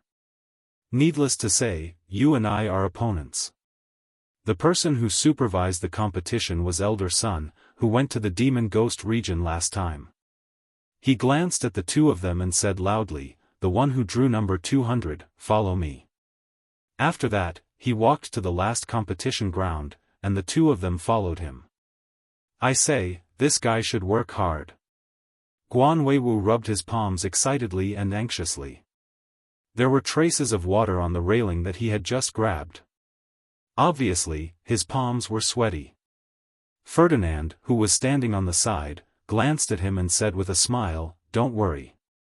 I have paid attention to his opponent. He is not the kind of person who is cruel and merciless. Even if he can't win, it should not be a big deal." Because Yu Qianzhou often went to Wanfen Garden, many disciples of Wanfen Garden knew him. At this time, seeing him standing in the competition ground, they all talked about whether he could win or not. Xiao Wanqing and the other girls turned around and told them with certainty, Yu Qianzhou will definitely be able to do it. The girls' blind worship didn't diminish at all. Ko Xuehua, on the other hand, was much more rational. After hearing their words, she shook her head slightly. "Begin." Dongfang Chang'ao's voice rang out. The onlookers immediately fell silent. The sounds of fighting immediately rang out. However, this was not what everyone was concerned about. Everyone's attention was on the 2 people on the 10th stage. However, the 2 people in the field did not make a move for a long time. The 2 of them sized each other up for a while and suddenly laughed, causing the surrounding people to feel a little puzzled. Yu Qianzhou's opponent cupped his fists and said with a smile, "I'm Lu Guang, a late-stage core formation cultivator. You must be the legendary Yu Qianzhou who roamed the demon and ghost domain. I've heard so much about you. I didn't think that I would be the first to fight against you. It's an honor." "So it's Senior Marshal Brother Lu." I've seen Senior Marshal Brother fight yesterday. I hope Senior Marshal Brother will go easy on me like yesterday. Yu Qianzhou smiled and returned the greeting. He had an impression of this person. He was the only person who didn't injure his opponent in the slightest yesterday. Other than showing that he had a good heart, it could also be seen that his cultivation level was also not bad from the way he attacked. Are the two of you here to chat or to fight? Elder Son, who was in charge of supervising the competition, was a little unhappy. The two of them first stood there for a while, then looked at each other, smiled, and chatted for a while. There were already a few battles in the other fields that had been decided, but the two of them still hadn't made a move. Please. Lu Guang gestured for his opponent to make the first move. In his mind, there was a gap of 2 levels between their cultivation levels. This was a battle without any suspense. Even if he won, it would be a little unfair. Yu Qianzhou smiled and nodded. His entire aura suddenly changed. Although there was still a smile on his face, it was as if the person standing there wasn't a human, but an immovable mountain, indifferently looking down at the opponent in front of him. Lu Guang suddenly felt suffocated by the aura. He was shocked and the long sword on his back shot out with a clang. He circled around his body and carefully guarded himself. Elder Son's pupils also suddenly widened as he stared at Yu Qianzhou in surprise. The disciples who were watching the competition also noticed the strangeness here. Feng Xiangtian, who was on the pavilion, suddenly had a flash of light in his eyes. He stared at this place and slowly stroked his long beard. The group of elders also slightly squinted their eyes. At this moment, the other battles had already ended, but they still hadn't made a move. Senior Brother Lu, be careful. The move I'm going to use is called, One Sword of No Regrets. Please give me some pointers, Senior Brother Lu. Yu Qianzhou said indifferently, giving Lu Guang a great deal of pressure. He also didn't know why it was like this. His opponent's cultivation was obviously 2 levels lower than his, but he didn't know what he was afraid of. All of a sudden, everyone who was staring at the square seemed to see a flash of light. Before they could figure out what was going on, they saw a bright flying sword pointed straight at Lu Guang's throat. While everyone was silent and shocked, they heard the ping-ing sound that could only be heard when a long sword was quickly unsheathed spread throughout the square. Everyone then reacted and was shocked. What a fast speed! The sword was already on his opponent's neck, and they only heard the sound of the sword being unsheathed. Oh my God! How fast was this speed? It was too terrifying. Without a doubt, it had already surpassed the speed of sound transmission. Elder Son was the closest person to the 2 competitors. With his cultivation, he could clearly see the sword's trajectory, but the speed of the sword was too shocking. Sect Master Feng Xiangtian's hand that was stroking his beard paused, and the group of elders were all stunned. Guan Weiwu's mouth was wide open, and his face was full of disbelief. Feeling the sharpness on his neck, Lu Guang smiled bitterly with a pale face. I've lost. The long sword that was circling around his body slowly returned to its scabbard. Was there still a need to compete? Lu Guang had already shown mercy, or else his head would have been separated from his neck. But this speed was too fast, so fast that he didn't even have the chance to react.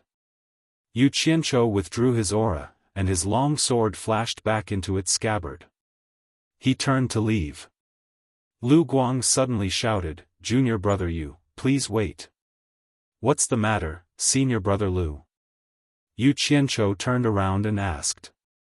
Junior Brother Xiaoyu, please show mercy. Lu Guang dejectedly bowed and asked for guidance. Just now, I heard Junior Brother Yu say that this move is called, One Sword Without Regrets. I felt that it was strange. I've never seen this sword technique in the Sutra Pavilion before. Junior Brother Yu, please teach me so that I can understand why I lost. Yu Qianzhou calmly smiled and said, this sword technique was created when I was reading the Sutra Pavilion's sword techniques. Senior Brother Lu, there's no need to thank me. If you want to thank someone, thank yourself. If it wasn't for senior brother Lu having the heart of a Buddha at the center of the competition yesterday, my sword should have no regrets. But in the end, I still regretted it and didn't dare to hurt senior brother Lu. Finished speaking, he turned around and walked towards the people from the alchemy pavilion. Lu Guang was so scared that he broke out in a cold sweat. It seemed that Lu Guang let him go because he didn't hurt anyone yesterday. Otherwise, that sword really would have taken his life. Thinking about it, he felt lucky for his momentary kindness yesterday. At this moment, the people from the cultivation pavilion were silent. The core formation stage disciples were all thinking about whether they could have dodged that sword if they were in Lu Guang's shoes. The other factions were boiling with excitement, as if they had won. Yu Qianzhou's sword had won beautifully. With just one sword, he had defeated the cultivation pavilion's disciple. Finally, they, the inferior disciples who did odd jobs, could vent their anger. Chapter 154. The outcome of the battle was naturally too surprising for everyone. Guan Weiwu scratched his head and laughed, "Not bad, you brat. You didn't waste my effort." Ferdinand's face twitched. He turned his head and sneered, "How dare you say that? What effort did you waste? What did you teach this disciple?" Guan Weiwu rolled his eyes and snorted, "This is between us, master and disciple. Why should I tell you?" Ferdinand sneered disdainfully and turned his head to ignore Guan Weiwu. Feng Xiangtian asked the person next to him, "What sword skill in the Sutra Depository is good at speed? Why haven't I heard of it? Is this boy really so talented that he can actually comprehend some sword skill?" With their cultivation, they naturally heard the conversation between Yu Qianzhou and Lu Guang. The person next to him had white hair and beard, a calm temperament, and a dignified aura. It was the cultivation pavilion's principal elder, O Sihai. He said calmly, "I have never seen any sword skill in the Sutra Depository that is good at speed. Even if he really comprehended it, so what? Speed? Humph. It's just an unorthodox skill. It's vulnerable in the face of absolute strength. The disciple who was defeated just now was just careless." Feng Xiangtian raised his eyebrows and did not say anything. He looked at the competition venue again. This round had only finished 20 matches. There were still nearly 5 matches left. The next matches had already begun. Most people were still immersed in Yu Qianzhou's match just now. They were obviously a little absent-minded in the following matches. The disciples of the alchemy pavilion were even less in the mood to watch. When they saw Yu Qianzhou walking back, they were all in high spirits and happily accepted the envious eyes of the other disciples. After he sat down cross-legged, Yang Qian smiled and said, "What else do you have that we don't know? It turns out that you already have a card up your sleeve. We were worried for nothing." Yu Qianzhou smiled and said, "I was just lucky. My opponent's cultivation is higher than mine. My speed can only be used when he is unprepared. Now that I'm exposed, I'm afraid the next match won't be so easy." Yang Qian thought for a while and nodded slightly. "I told you that Yu Qianzhou would be able to do it. Do you see now? I was right." Xiao Wanqing and the others were chatting with a group of female disciples in the myriad fragrance garden. Ko Xiuhua shook her head. With Yu Qianzhou like this, the girls were afraid. The matches were over very quickly. Another dozen people lost their lives. Yu Qianzhou watched each match seriously and found that the ones who killed their fellow disciples were always the same dozen people. They never showed mercy when they attacked. They were all ruthless characters. The second round of matches ended and 247 people were decided. The third round of drawing lots began. This time, there was also a white lot. Yu Qianzhou had learned his lesson and immediately looked at the lot he drew. It was number 36, which was the third match of the third round. It seemed that good luck would not always be on his side. This kind of fight between cultivators would not last too long. Usually, the winner would be decided in less than 10 minutes. Because the arena was divided, the range of movement was restricted. Those who were strong had to win as soon as possible so that they would not be given too much time. Otherwise, how long would it take to fight nearly 1,000 matches from start to finish? Of course, the disciples who were good at fighting were at a disadvantage, but it was a test of their overall strength. After the 2 matches were over, Dongfang Chang Ao announced the preparation for the 3rd match. Yu Qianzhou immediately stood up and handed in the wooden lot. When he arrived at arena number 6, he saw that his opponent was one of the dozen people who were easy to kill. After 2 matches, he had killed 2 people in a row. Yu Qianzhou could not help but squint his eyes. Many people also noticed the situation, and many of them were worried for Yu Qianzhou. As soon as Dongfang Chang Ao announced the start of the match, Yu Qianzhou wanted to bow and ask for his opponent's name. Just as he cupped his fists, his opponent's long sword quickly shot out and slashed at his head. There was no room for negotiation. Yu Qianzhou was taken aback. Fortunately, his flying speed was extremely fast. In an instant, a sword light flashed behind him and directly blocked the flying sword. The flying sword was originally connected to the mind. Yu Qianzhou's cultivation was 2 levels lower than his opponent's. In addition, it happened suddenly and his mind was unstable. How could he resist the opponent's premeditated attack? He only felt that the heavy blow from the sword shook his mind. His chest was stuffy, his throat was sweet, and he immediately spat out a mouthful of blood. The sudden change surprised everyone. They did not expect that the cultivation pavilion's disciple, who was 2 levels higher than his opponent, would still use a sneak attack. Guan Weiwu, who was on the attic, saw this and was about to fly out to save his disciple, but he was grabbed by Ferdinand who was next to him. Yu Qianzhou was in a trance. His mind had already lost contact with the flying sword, and the flying sword fell to the ground with a clang. The man smiled sinisterly. After shaking off the opponent's sword, he flipped the sword in the air and shot it straight at Yu Qianzhou. At the moment when the connection between the sword and the mind was broken, Yu Qianzhou suddenly woke up. He suddenly felt something was wrong, and his figure quickly dodged. He saw a stream of light rushing into the place where he was just standing. There was a loud bang on the bluestone floor. Stone chips flew everywhere, and a hole was directly blasted on the ground. Yu Qianzhou's figure dodged and stabilized his mind.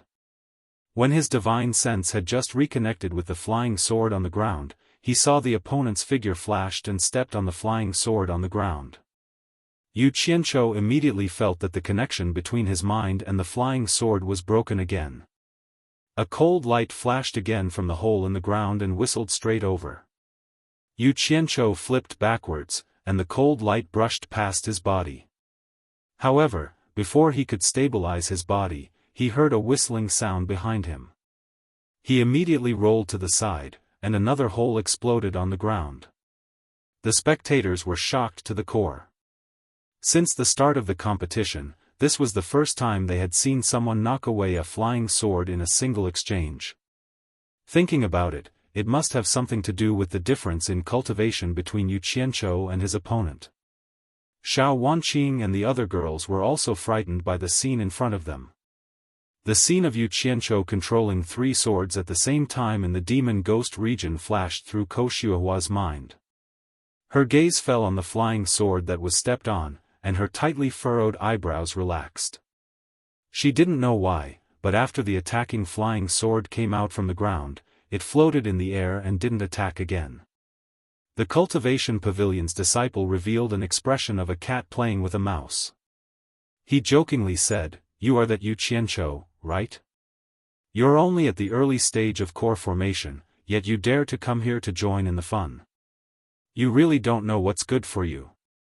If you kneel down and admit defeat now, I can consider sparing your life. Otherwise, you can wait for the alchemy pavilion to collect your corpse." With that said, the flying sword threateningly pointed at Yu Qianzhou in the air and circled twice. Guan Weiwu, who was on the pavilion, was so angry that he couldn't speak. He rolled up his sleeves and looked like he was going to fight desperately, but he was hugged tightly by Fernan.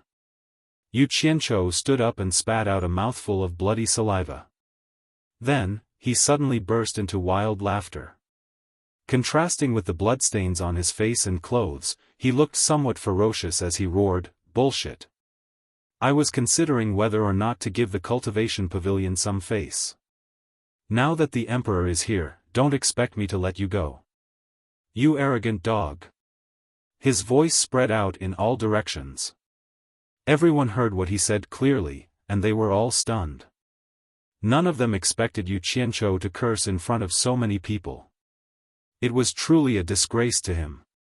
The cultivation pavilion's disciple was stunned. He shouted with a livid face, "You're courting death. Courting your mother." Yu Qianzhou immediately shouted back. He made a hand sign and dozens of cold lights flashed out of his storage bag. One of the cold lights turned into a sword and carried him into the air. The other 50 cold lights turned into a sword umbrella and protected his back.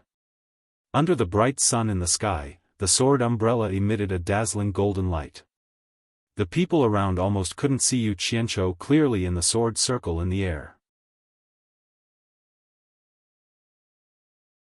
Chapter 155. What was going on? The people watching were all dumbfounded. They saw Yu Qianzhou floating majestically in the air like a god, and behind him was a shining golden wheel. Some disciples were positioned at the angle of refraction of the sunlight, and they couldn't open their eyes because of the dazzling light. Feng Xiangtian and the elders in the pavilion looked at each other. No one had seen this kind of sword technique before. Guan Weiwu rubbed his palms excitedly. The cultivation pavilion's disciples' expression changed.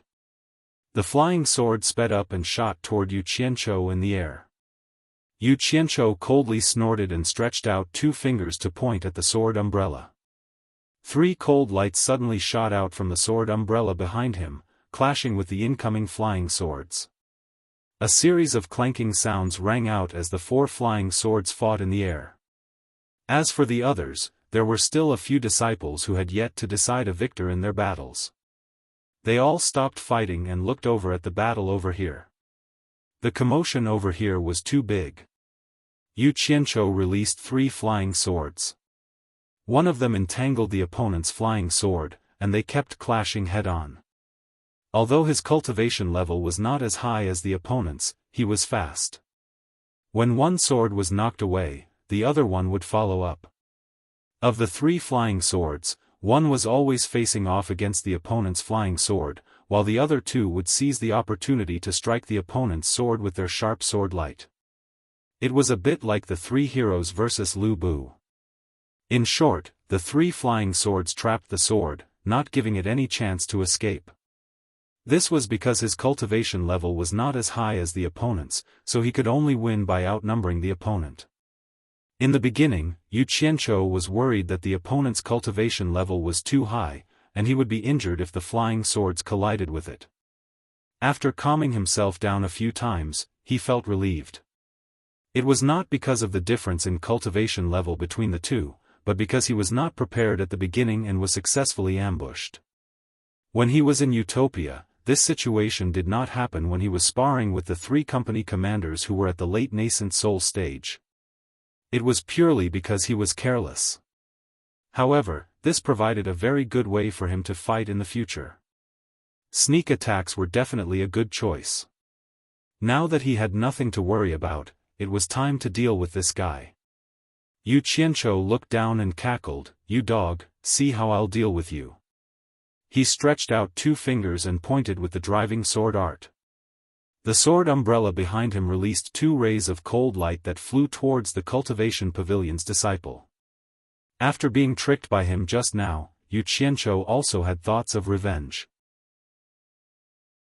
The 2 beams of cold light did not kill the opponent very quickly, and the opponent always managed to dodge it. That person was rolling on the ground and jumping around. Just as his figure flashed, the flying sword pierced a hole in the ground.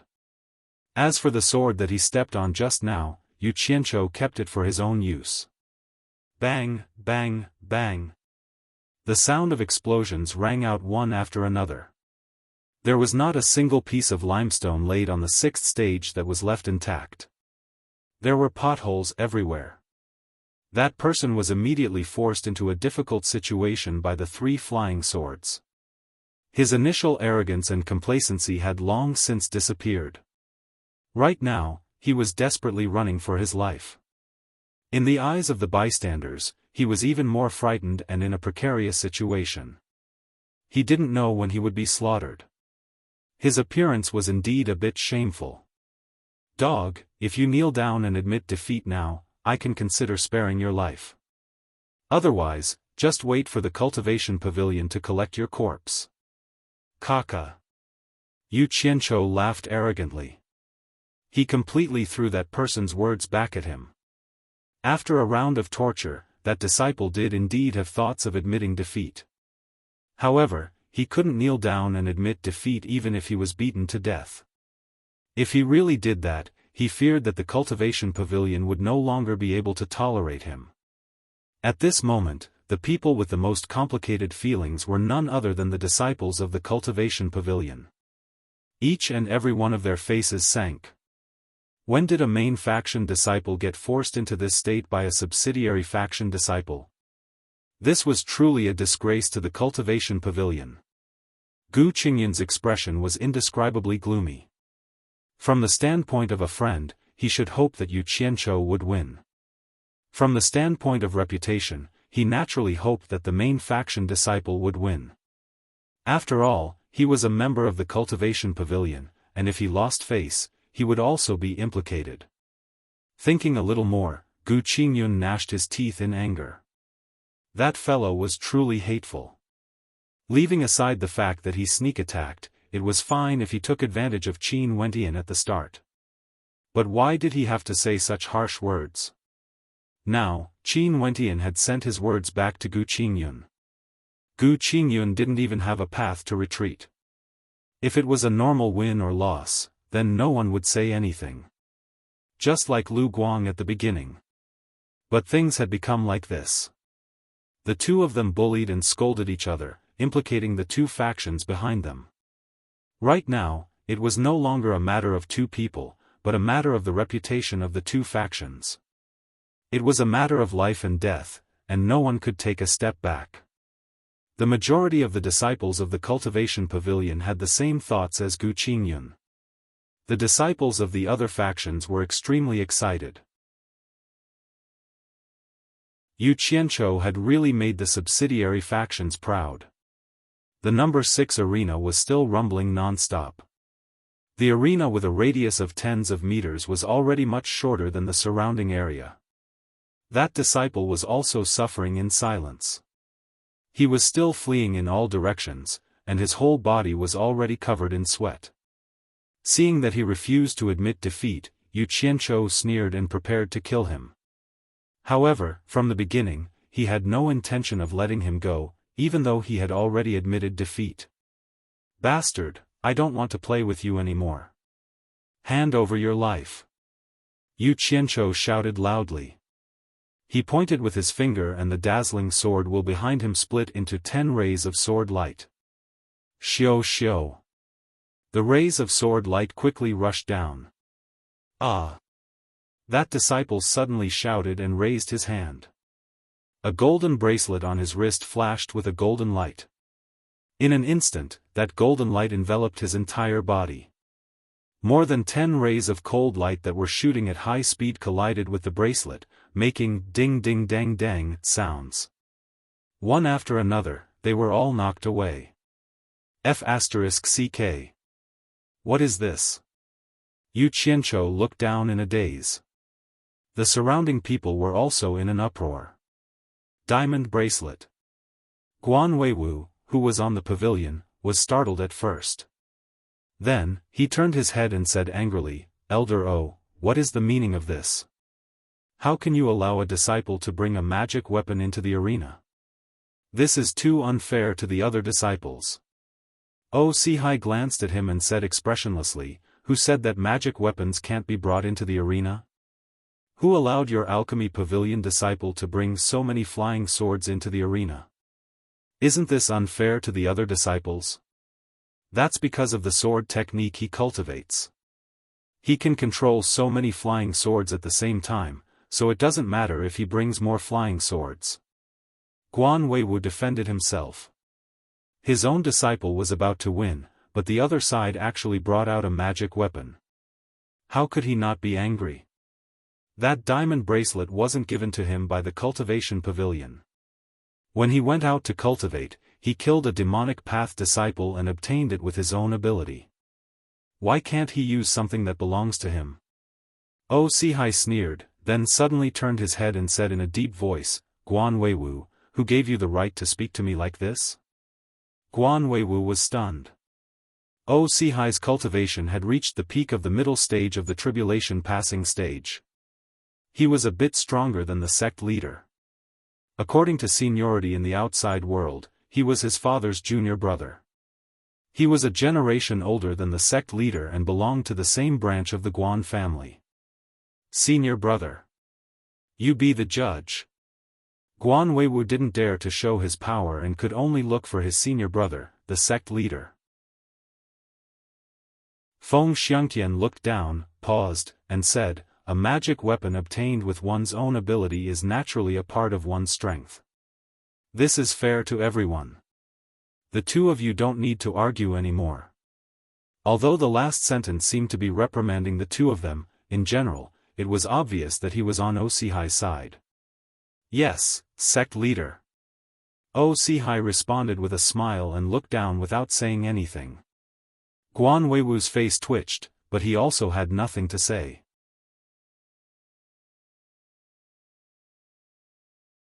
Chapter 156. After the disciple was enveloped by the golden light barrier, he let out a breath and his expression gradually calmed down. Yu Qianzhou didn't believe it and controlled his flying sword to attack again. After a series of clanging sounds, the thin, transparent barrier didn't react at all. What a powerful magic treasure! The disciples of the various factions felt that it was a pity. Yu Qianzhou was about to win, but his opponent actually came up with such a thing. Xiao Wanqing turned to Ko Shuahua and asked, Marshal and Ko, what is that egg-shaped light barrier? It has such a strong defense. I think Yu Qianzhou's flying sword can't do anything to it. Ko Shuahua stared at the location of the competition and frowned. It's the Vajra bracelet, a top-notch mid-grade defensive magic treasure. The light barrier it emits is called the Vajra barrier. As long as the cultivator using this treasure has enough vitality, even an early-stage tribulation-passing cultivator won't be able to break it. I just don't know how such a magic treasure fell into the hands of a late-stage core formation cultivator. Ah! A top-notch mid-grade defensive magic treasure? Xiao Wanqing was stunned. Even in a large sect like the supporting Immortal Island, only nascent soul cultivators could get a low-grade magic treasure. Usually, it was only an offensive magic treasure. A top-notch mid-grade defensive magic treasure could almost be considered a low-grade high-grade magic treasure. It should be known that magic treasures that could protect one's life were very difficult to refine. Not everyone had the opportunity to obtain one. With one in hand, it wouldn't be a problem to protect one's life. After all, in the cultivation world, as long as you weren't too unlucky, you wouldn't always encounter mid-stage tribulation-passing opponents. The disciple in the barrier took out a handful of qi recovery pills and put one in his mouth. He stared at Yu Qianzhou with a gloomy expression. Xiao Wanqing said regretfully, he still has qi recovery pills. It seems that even Yu Qianzhou can't do anything to him. In each faction, there were seniors like Ko Shuahua who knew what was good for them. Soon, the news that the disciple was using the Vajra bracelet spread. Everyone felt that it was a pity. It seemed that no one could do anything to the other. After Yu Qianzhou struck the light barrier for a while, he lost his temper and couldn't help but curse, "You coward! If you have the guts, then come out and fight me fair and square. What are you hiding in there for? You shameless thing! A grand late core formation disciple is actually scared of an early core formation cultivator like this. If you have the guts, then get the hell out here. How could the true cultivation pavilion produce trash like you? Damn it. Damn it. Aside from sneak attacks, you only know how to hide like a turtle. Today, I've learned the skills of the cultivation pavilion. The disciple looked at Yu Qianzhou with resentment and cursed loudly. He clenched his fists so hard that they made popping sounds. Even if he left the competition alive today, he wouldn't have the face to see anyone after being tormented by Yu Qianzhou like this. After the impulse, he calmed down. However, his expression was frighteningly gloomy. After all, his life was more important. As long as he was alive, he wouldn't have to worry about not having a chance to take revenge. The disciples of the cultivation pavilion who were watching from the sidelines were so angry at Yu Qianzhou that they gnashed their teeth. If he cursed, then so be it. Why did he have to curse the entire cultivation pavilion? Those words were too hurtful. All the elders in the pavilion looked at each other in dismay. They had never seen such a thing happen in all the previous competitions, and they had never seen a disciple like Yu Qianzhou who didn't even have the least bit of pretense, and was like a shrew who threw a tantrum in public. Guan Weiwu and Ferdinand were a little dumbfounded. The former had never seen this side of his disciple. It was really too much. The latter did not expect his future son-in-law to be like this. Although he had seen Yu Qianzhou act shamelessly in the 10,000 fragrance garden, he had never seen such a shameless act in public. Oh, Sihai's face was frighteningly gloomy. As the principal elder of the cultivation pavilion, how could he be happy when he saw someone pointing at the cultivation pavilion's nose and cursing like this, let alone in front of so many people? He turned his head and said in a deep voice, "Guan Weiwu, is this your personal disciple?" That elder, oh, he might have been muddled by the sneak attack of your disciple. I will definitely scold him when I get back. While Guan Weiwu was apologizing, he heard his disciple on the other side was still cursing without restraint. His vulgarities were increasing, and the more he cursed, the uglier it was. Guan Weiwu smiled apologetically and wiped his forehead. Feng Xiangtian also frowned. His lips moved a few times as if he wanted to say something, but in the end, he did not say anything. This competition was originally for the disciples to fight with their lives. To put it bluntly, no matter what method you use to win, it was still a part of your strength. His disciple almost lost his life in the beginning, so a few curses like this was nothing. It was just that it was indeed a little outrageous. The disciples of the various sects had seen it today. A competition could actually be like this? They did not know if Yu Qianzhou had won glory for the auxiliary disciples today or if he had lost face. All of them were speechless as they listened to him cursing in different ways. Gu Qingyun, who was in the cultivation pavilion's crowd, was dumbfounded and did not know whether to laugh or cry. Xiao Wanqing's small red lips froze for a while before she turned to look at the crowd and said embarrassedly, "Is that really Yu Qianzhou?" She really did not expect that the mighty and omnipotent Yu Qianzhou in her heart would actually have this side to him. It completely overturned her image in her heart. Those people that Yu Qianzhou had saved from the demon ghost region were the same. Was this still the same Yu Qianzhou who sang and played the zither in the demon ghost region and chatted cheerfully with the ghost general? Bastard, coward, son of AB*TCH. Yu Qianzhou stood in the air for a long time and cursed for a long time. Seeing that the other party was not moved by his provocation, he finally stopped. He immediately felt his true essence was a little exhausted and his mouth was a little dry. He immediately took out a handful of energy recovery pills and stuffed them all into his mouth like candy.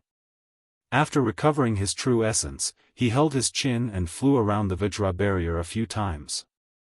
Suddenly, he slapped his forehead as if he had suddenly realized something and reached his hand into his storage bag. This made the disciple below nervous, not knowing what he was going to do. Yu Qianzhou took out a few yellow talismans and laughed sinisterly. How could he have forgotten about the astral breaching talismans made by Chen Feng? He had wasted so much saliva. Whether it was useful or not, he had to try it first. He took out a talisman with 2 fingers and slowly raised it up. It immediately attracted everyone's attention. The disciple immediately felt that something was wrong. He immediately poured a large amount of true essence into the Vajra bracelet. The golden light barrier immediately became golden, clearly strengthening its defensive capabilities. A yellow light shot out from Yu Qianzhou's hand towards the Vajra barrier. With a loud bang, the disciple and the barrier were blasted several times. When he crawled up with a face full of fear, he found that the Vajra barrier was not damaged at all. He could not help but heave a sigh of relief. Damn! How can it be so sturdy? Again. Yu Qianzhou threw the astral breaching talismans one after another, causing a series of loud booms. The spectating disciples were speechless. Fernan, who was in the pavilion, frowned. It seems like the astral breaching talisman that can break nascent soul stages' true chi. Where did this kid get it? Elder Mo, who was a few steps away, shook his head with both hands on the railing. That disciple was vicious in the previous 2 rounds. This time, he has met his nemesis. With his cultivation, I'm afraid that he will not be in a good state even if he does not get injured.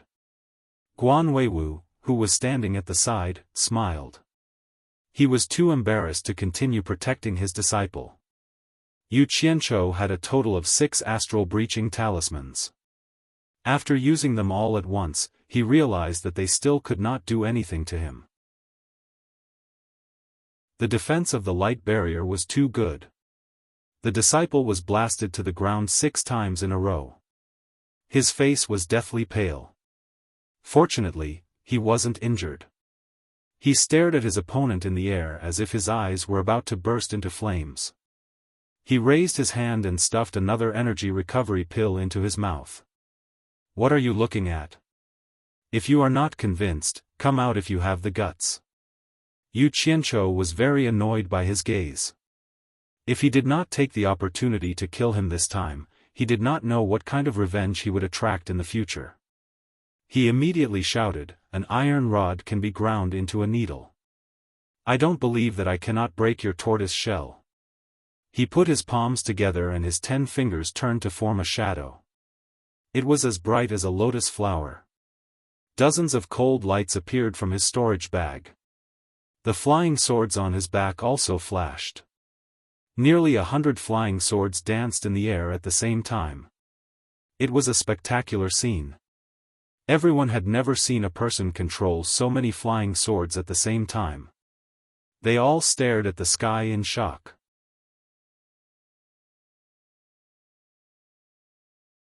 Chapter 157.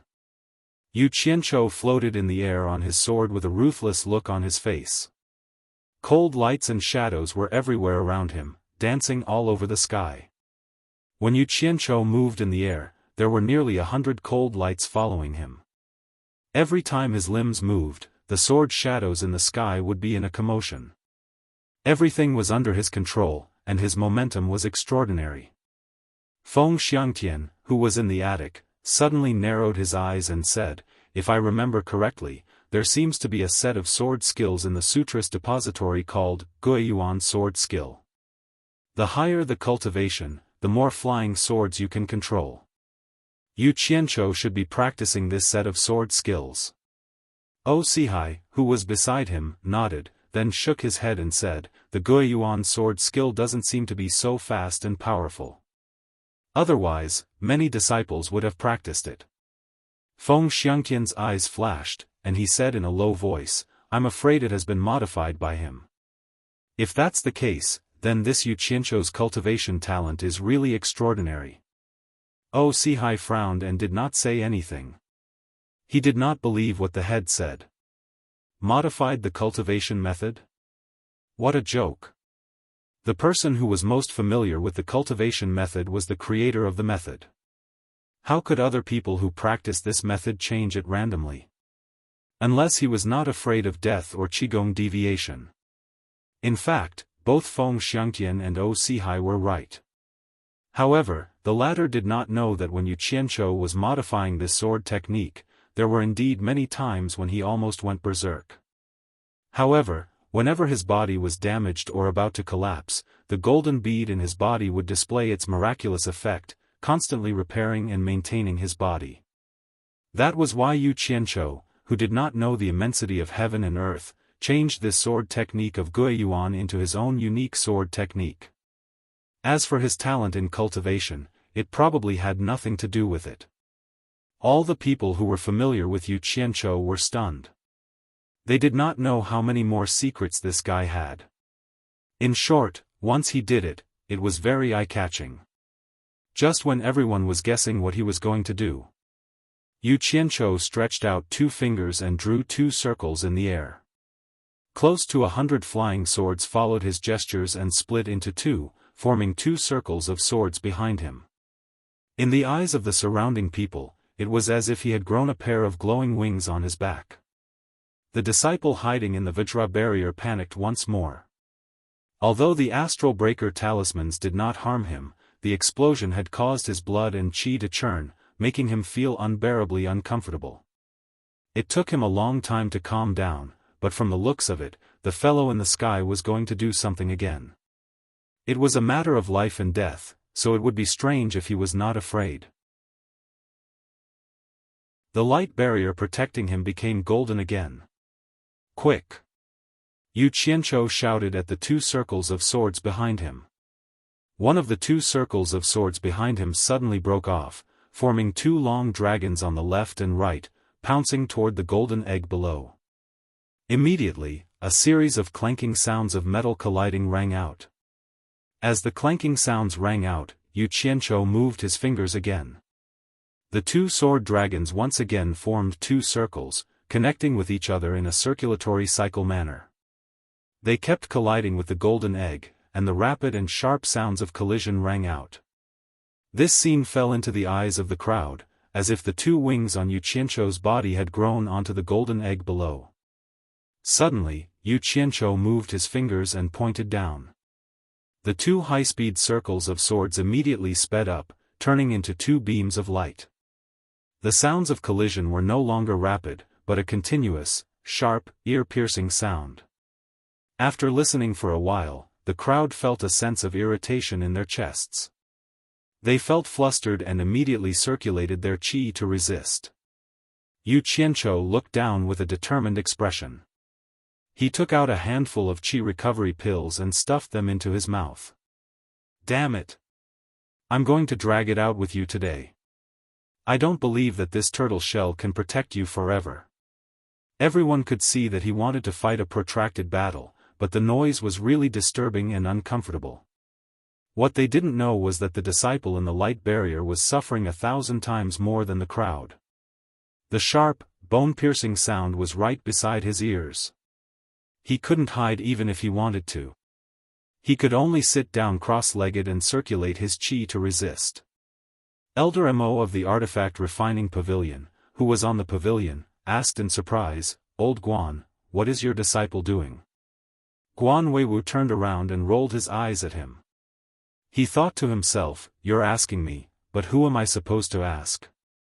After a while, Elder Mo suddenly shouted, "Oh no, look at the disciple in the Vajra barrier."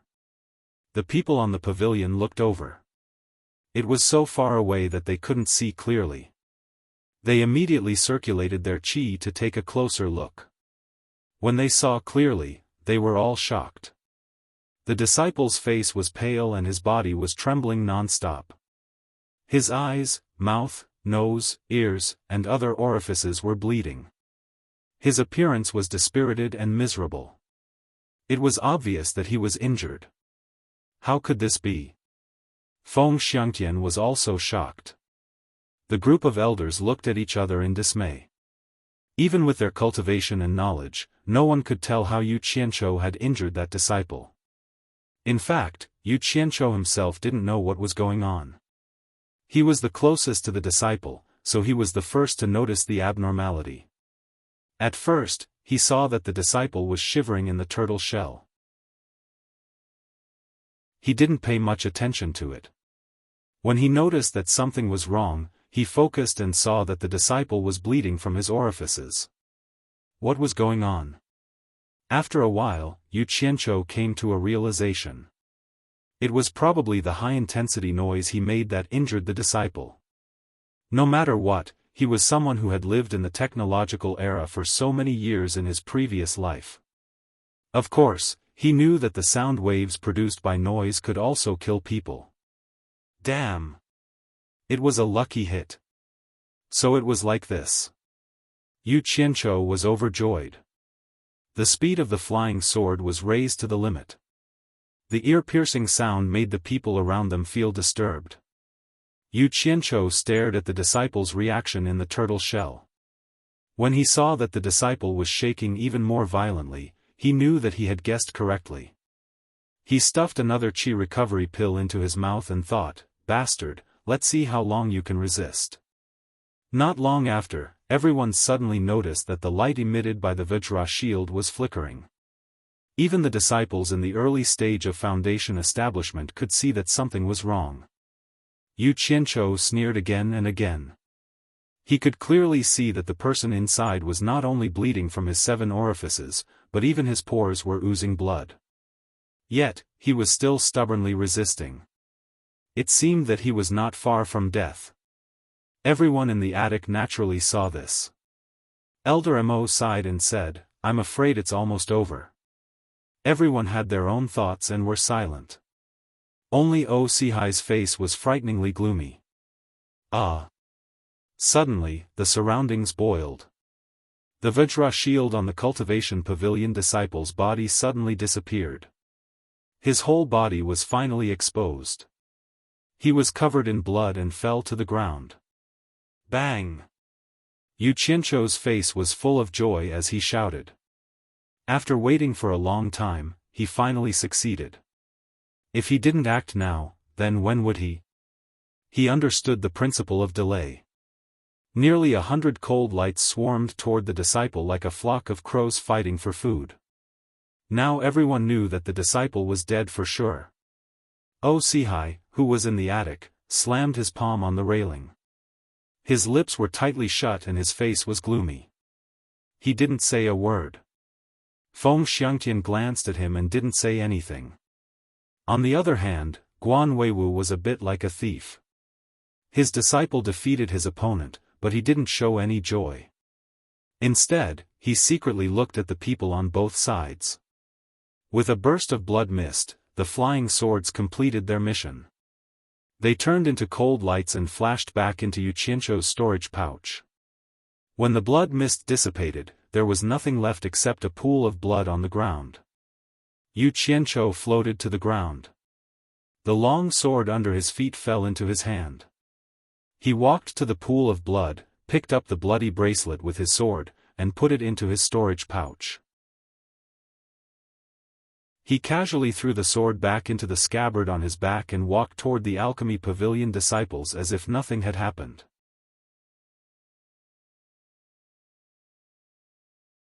Chapter 158. Silence.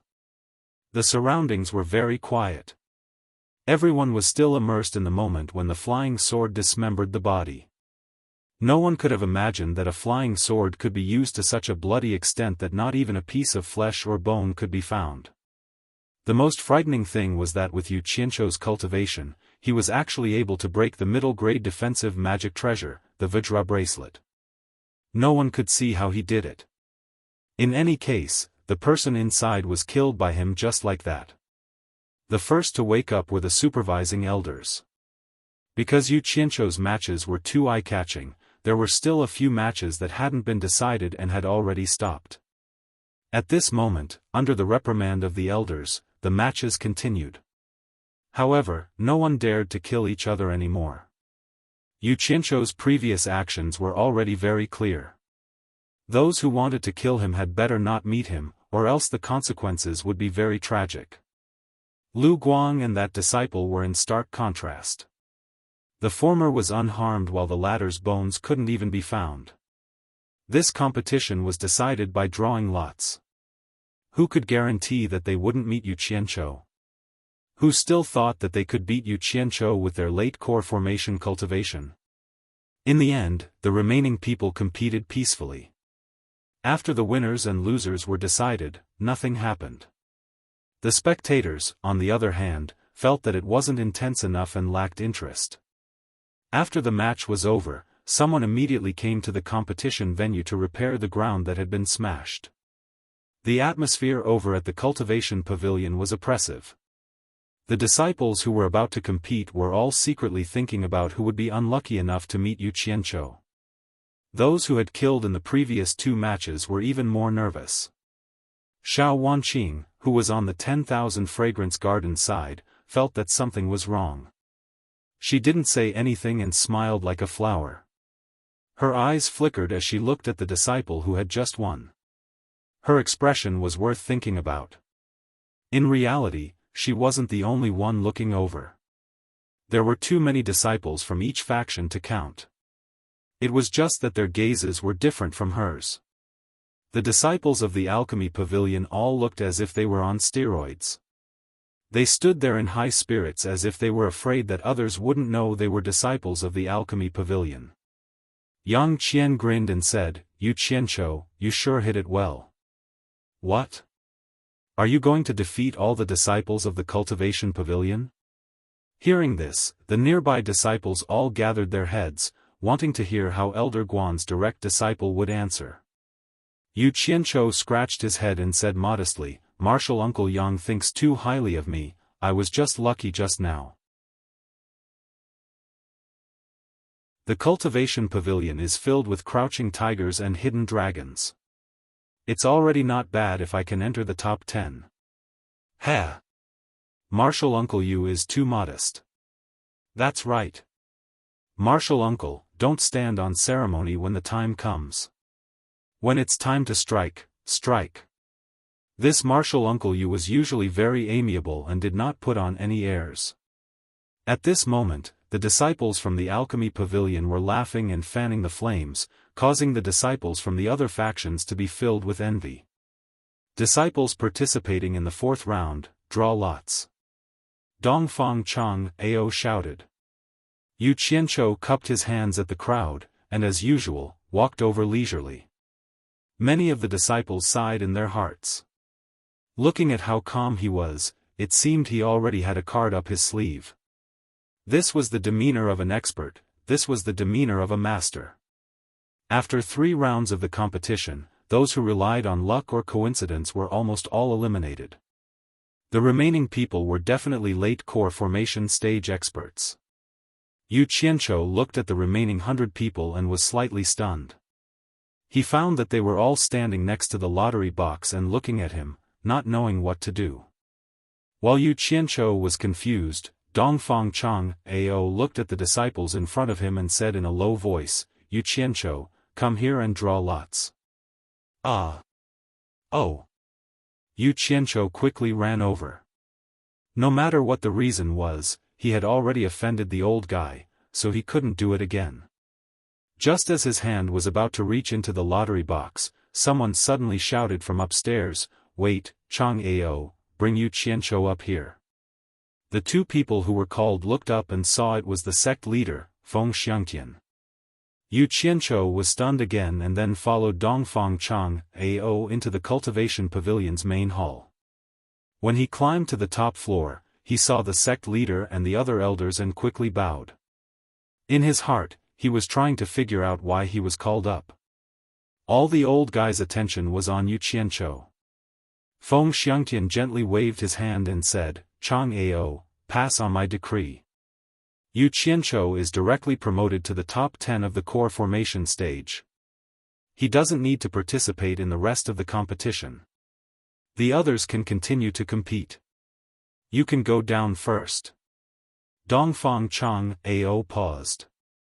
This was completely against the rules of the competition, but since the sect leader said it was a decree, there was no problem. He immediately clasped his hands and said, "Yes, sect leader." Then he left. What are these old guys doing? While Yu Qianzhou was puzzled, Dongfang Chang Ao's voice came from below. "Pass on the sect leader's decree. Yu Qianzhou is directly promoted to the top 10 of the core formation stage. He doesn't need to participate in the rest of the competition. The others can continue to draw lots. At first, there was an uproar outside, but then it quieted down. Everyone thought about it and agreed. With Yu Qianzhou's strength, it wouldn't be a problem for him to enter the top 10. To put it bluntly, there was no one left who could deal with his pile of flying swords. The remaining disciples were relieved when they heard this. Without that guy, it would be much safer. However, he didn't know that sect head Feng Xiangtian had other considerations. The Pavilion of Cultivation had been the foundation of supporting Immortal Island for thousands of years. If they continued to compete and were defeated by Yu Qianzhou along the way, then they would be in big trouble. The Pavilion of Cultivation would lose all of its face. Therefore, he decided to not let him compete in the later rounds and use his authority as the sect head to let him directly enter the top 10. The group of old guys knew that after watching 2 rounds, none of the Cultivation Pavilion's core formation stage disciples were Yu Qianzhou's opponent. They naturally knew the sect leader's intention. Feng Xiangtian looked at Yu Qianzhou and smiled. Yu Qianzhou, don't think too much. I will ask you a few questions, and you have to answer me honestly. Can you do that? Yu Qianzhou's brain turned a few times.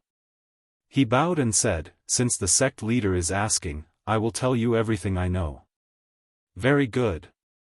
Feng Xiangtian nodded and smiled. Then let me ask you. The sword technique you practice is very powerful. What is it called? Where did it come from? Yu Qianzhou had thought of these questions a long time ago. Since he took it out to show off, he knew that this day would come sooner or later, so he was well prepared to deal with it. He replied respectfully, the sword technique I practice comes from the Sutra Pavilion. It is called the Guiyuan sword technique, but... He paused and continued, but during the process of practicing, I found that there were some flaws in this technique. Therefore, I spent a lot of effort to improve it. I don't know if it is still the Guiyuan sword technique. He wasn't clear about these things and didn't know what the consequences of saying these things would be. Everyone immediately gasped. This kid really changed the sword technique to practice. Such talent. Even those who have reached the final stage of the passing calamity stage wouldn't dare to casually change a technique to practice. Newborn calves are not afraid of tigers. The Guan clan has produced another talent. Guan Weiwu and Ferdinand looked at each other with indescribable feelings. Feng Xiangtian smiled and revealed an as expected expression.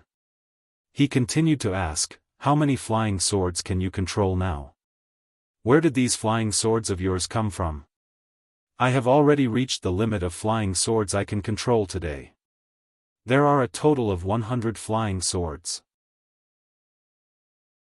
As for the flying swords, I practiced the sword technique to a certain stage and didn't have any more flying swords to use, so I almost gave up on practicing this sword technique. In the end, I used up the 1,000 upper spiritual stones that the sect leader gave me. The flying swords were bought by senior brother Chen Gingqing from the Secular Objects Hall. Yu Qianzhou looked like he had no choice but to do so. I see. Feng Xiangtian nodded and glanced at Guan Weiwu expressionlessly. He was furious. Yu Qianzhou started with alchemy and reached the early stage of the core formation stage in just a few years. Now, he even created his own cultivation technique. Such talent was rare in the cultivation world. This muddle-headed master didn't know anything. Because he didn't have any flying swords to use, he almost forced me to give up on studying this sword technique. If I really gave up, who would see such a powerful sword technique on Fuxian Island today? This muddle-headed thing. Elder Mo, Yu Qianzhou can go to the equipment refining pavilion to get the magic tools he lacks for cultivation in the future. Try to cooperate if you can. Feng Xiangtian's voice was a little gloomy.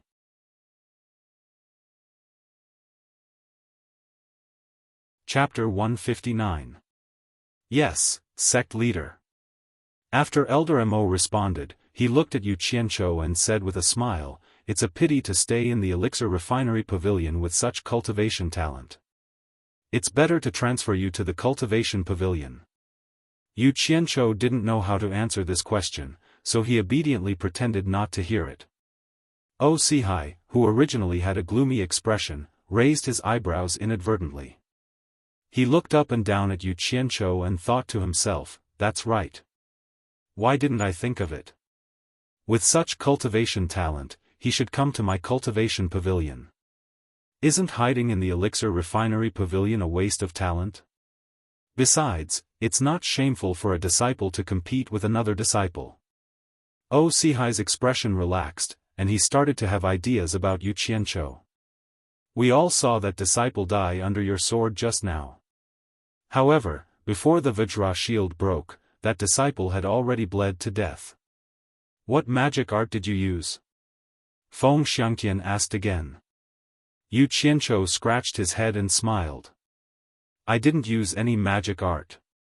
He died from being noisy." "Noisy to death? Are you kidding me?" The group of old guys exchanged glances. "Nonsense," Oxihai said coldly. "Sigh. A bunch of illiterates." Seeing that they didn't believe him, Yu Qianzhou bowed to Oxihai and said, "If Elder O doesn't believe me, would you like to accompany me to do an experiment? Elder O will understand once you try." "How do I do it?" Oxihai took a few steps forward. There was a large bell hanging low on the top floor of the cultivation pavilion. Yu Qianzhou saw it when he came up. He walked in front of the bell and shook the baton to hit the bell. Dong! A dull and distant sound came from the top of the building. Everyone downstairs looked up, not knowing what was going on up there. Yu Qianzhou pointed to the bell with a little embarrassment and said, "Elder O, can you bend down and stand in the bell for a while?" Without saying a word, Oxihai bent down and stood in the bell, shouting, "You try, Dong." Before he finished speaking, the bell had been rung by Yu Qianzhou.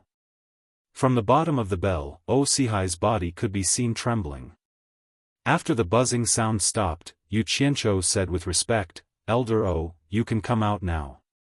After waiting for a while, Oxihai came out with a strange look on his face. He hadn't prepared anything just now, so he was immediately shocked by the sound of the bell. "Elder O, what's wrong with you?" Everyone asked when they saw his strange expression. Yu Qianzhou was overjoyed in his heart.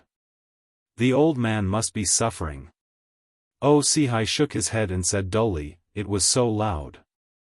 I wasn't prepared and almost fainted." Guan Weiwu walked to the front of the bell and knocked it twice. He said hesitantly, "The sound is indeed loud, but it shouldn't be enough to make people faint. Old Phil, I'll go in and try. You knock it and see."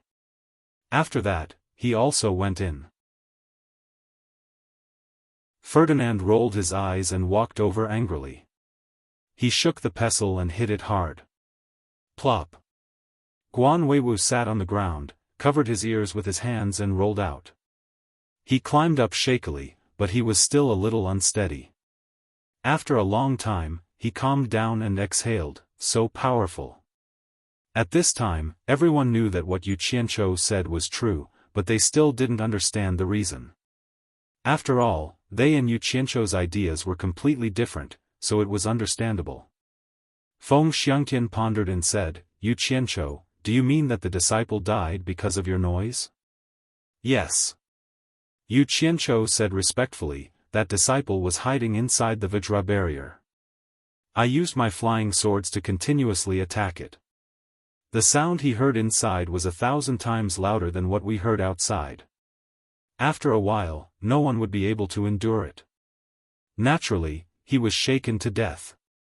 Yu Qianzhou had originally wanted to explain to them what noise and sound waves were, but after thinking about it, he figured that they wouldn't understand, so he didn't say anything. It was enough to let them understand the general meaning, so that they wouldn't be long-winded. Everyone looked at each other. It was the first time they knew that sound could kill. Feng Xiangtian nodded and said, "Yu Qianzhou, why do you want to participate in this competition? Yu Qianchou said respectfully, I want to go out and broaden my horizons. Then you should know that the outside is not like the inside of Fuxian Island. There are dangers at all times.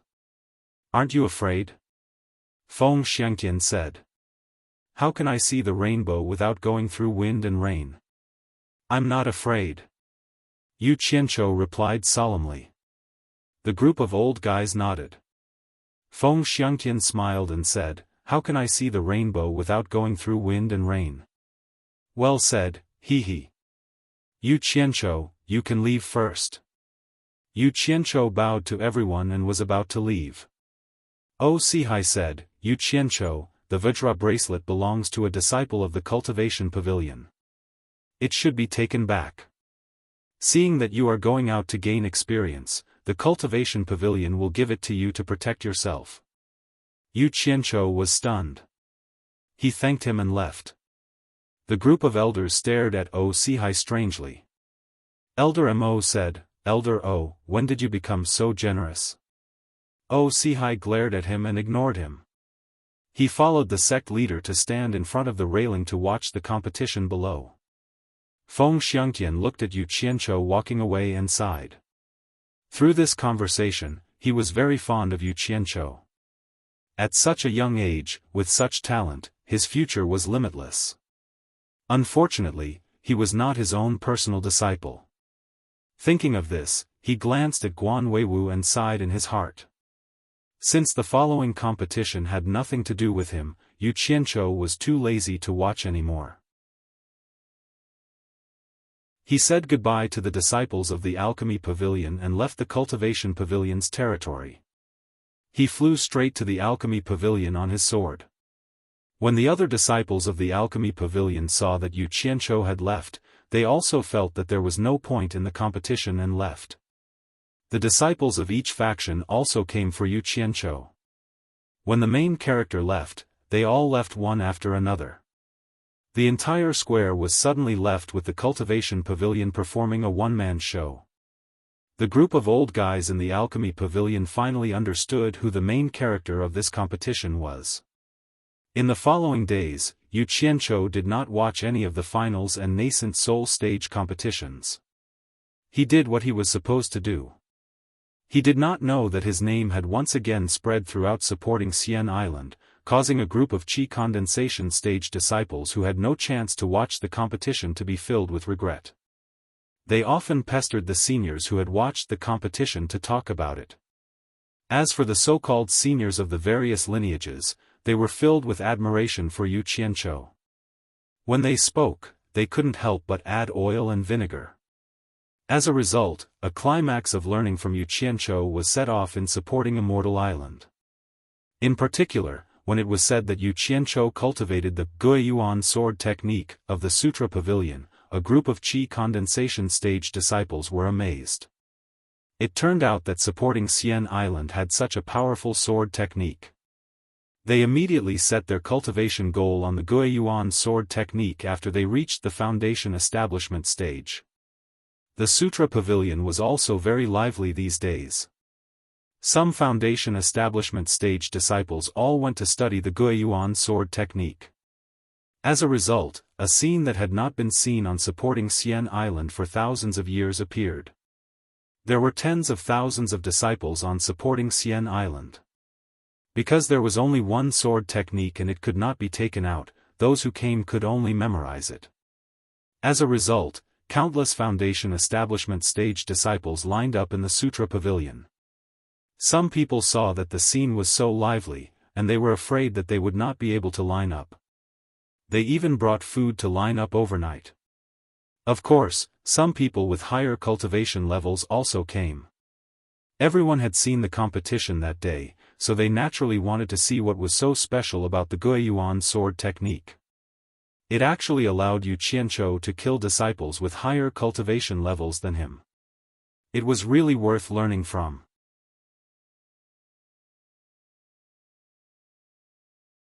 Chapter 160. A few days later, the results of the competition were out. 5 nascent soul stage disciples and 10 core formation stage disciples were confirmed. Yu Qianzhou got what he wanted, so he was naturally one of them. Furong knew that Yu Qianzhou was going to leave tomorrow, so she spent the entire day in Alchemy Pavilion, Yu Qianzhou's exclusive courtyard. The two of them were about to part, so it was inevitable that they would say some sweet nothings. The stone table in the courtyard was filled with food. Naturally, it was brought by a certain someone. Furong sat on the side with an unhappy expression. She pouted and said, "What am I going to do if you leave? If I had known earlier, I would have gone to participate in the competition." Knowing that she didn't want to part with him, Yu Qianzhou smiled but didn't say anything. He thought, if you want to participate in the competition, your old man won't agree even if you beat him to death. In this shitty sect, killing people doesn't even happen in the blink of an eye. It's as normal as eating a damn meal. AI. This girl. After her face was healed, she was clearly more cheerful than before. She also talked more. Unfortunately, her personality was still a bit introverted. But that was also good. She was so beautiful. If she was too extroverted, she would definitely make him wear a green hat. She was a beauty. It was like this. If you didn't provoke others, there would be others who would provoke you. Qianzhou, you're the most resourceful. Think of a way to bring me out as well. Furong's smile was like a flower. She got up and picked up the wine pot, pouring wine for Yu Qianzhou and flattering him. Yu Qianzhou was pestered by her for a long time. It really was a bit of a headache. His eyes turned and he suddenly stared at Furong's chest. What's wrong? Furong saw that his gaze was strange. She also looked at her chest, but didn't find anything abnormal. It could be seen that Furong was already used to his actions. Yu Qianzhou shook his head solemnly and said, "That's not right. It seems to be a lot bigger than last time. What's going on?" "Really?" Furong suspiciously looked at her chest. Suddenly, she caught a glimpse of Yu Qianzhou's snickering. She immediately understood that he was teasing her again. Blushing, she threw the wine cup in her hand at him. Yu Qianzhou dodged to the side and grabbed her wrist, pulling her into his arms. He chuckled and said, "Look at you, a girl. How can you touch a man in broad daylight? Aren't you afraid of being seen by others?" Furong herself didn't know what was going on, but every time she was pulled into his embrace, she would feel as if her whole body had lost all its strength. He struggled weakly and said, "Who told you to always bully me?" "Nonsense, why would I bully you? If I say it's big, then it's big. You don't believe me? I'll bring you in for a checkup right now." Yu Qianzhou abruptly picked her up and walked into the room, causing Hibiscus to cry out in alarm again. Quack! Scream! Scream! I'm the only one living here. Even if you shout yourself hoarse, no one will know. Not long after, the sound of two people fighting came from the room again. The two of them were lying on the bed with their clothes disheveled. Yu Qianzhou's fingers had already felt a moist spot. He wanted to explore it again, but the beauty beside him said, no. Immediately, his fingers were clamped by the elastic thighs. Yu Qianzhou groaned in infinite sorrow. He pulled out his sinful hand and cursed in his heart, "Damn it. These days where I can see and touch but not eat are too torturous. Lousy, sex is emptiness, emptiness is sex. Amitba. I'll endure. Endure. Endure." The two of them lazily hugged each other. Furong suddenly asked, "When will you come back?" Yu Qianzhou answered half dead, "I don't know. I probably won't be back for a while." The two of them sank into silence again. The soft hand on Yu Qianzhou's chest suddenly rose up. She grabbed his trembling hand and pressed it on her plump breasts. Yu Qianzhou was startled. He turned his head and smiled bitterly, "I say, little sister. Big brother, have already endured very hard. Don't seduce me anymore. Furong let out an almost inaudible sound. She whimpered, I'll give it to you. What did you say? Yu Qianqiu sat up. His eyes swept back and forth across that alluring body. He said very seriously, I'm very pure. It's very easy for me to believe other people's words. You must not speak carelessly. The god is watching. Repeat what you said just now. I didn't hear it clearly. Furong's face flushed red. She didn't dare to repeat it. She turned her graceful body to the side and didn't say another word. Yu Qianqiu laughed mischievously. He leaned over to her ear and asked, You're not afraid anymore? Furong softly replied, N. Gga. Yu Qianqiu looked up to the sky and laughed wildly, Cake seller. Long live Chairman Mao. Then he pounced on her as if he was starving. The spring night was bitter and short. The sun rose high in the sky. The hibiscus bloomed to express the feelings of spring. It was a splendid night. Only the two people in the room knew about it. Yu Qianqiu looked down at Furong's smooth and tender body. In his previous life, he walked among flowers. He had plucked countless flowers. He was very experienced. But in this life, he was still a virgin. He didn't expect Furong to take advantage of this era's essence. It wasn't easy. While she was sleeping soundly, Yu Qianqiu quietly got up and put on his clothes. Just as he turned around, he saw a pair of extremely bashful big eyes looking at him. He couldn't help but smile awkwardly. You're awake? He hated the sadness of parting. He wanted to sneak away. Are you leaving? I'll send you. Furong picked up a piece of clothing to cover her chest. Suddenly, she frowned. Biting her lips, she stubbornly got off the bed and put on her clothes. Yu Qianqiu glanced at the bed that was dotted with red spots. Then he looked at Furong's strange walking posture. He thought to himself, oh no, it was Furong's first night yesterday. I was a little too indulgent. He couldn't help but smile bitterly. How are you going to send me off like this? Aren't you afraid that others will see through you? No, I. After walking a few steps, she also realized that something was wrong. She couldn't say the rest of her words. Yu Qianqiu walked downstairs to stop her. He gently whispered in her ear, be obedient. There's no need to send me off. I just want to tell you that I will always think of you. You just wait for me in Wanfen Garden. You have to work hard to cultivate. Do you understand? Yes. Furong nodded, feeling wronged. Yu Qianqiu gently pushed her away. He opened the door and flew straight to Penglai Pavilion on his sword.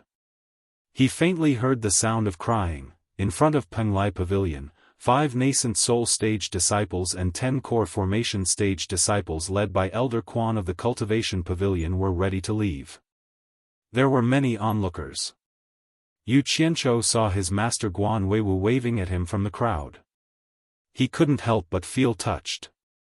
This muddle-headed master actually remembered that he was leaving today. It was really rare. Thus, he happily ran over and bowed, saying, Disciple will be leaving now. Master, please take care. I know. Guan Weiwu scratched his head and suddenly said with a voice transmission, the leader, Quan Deming, is my junior brother.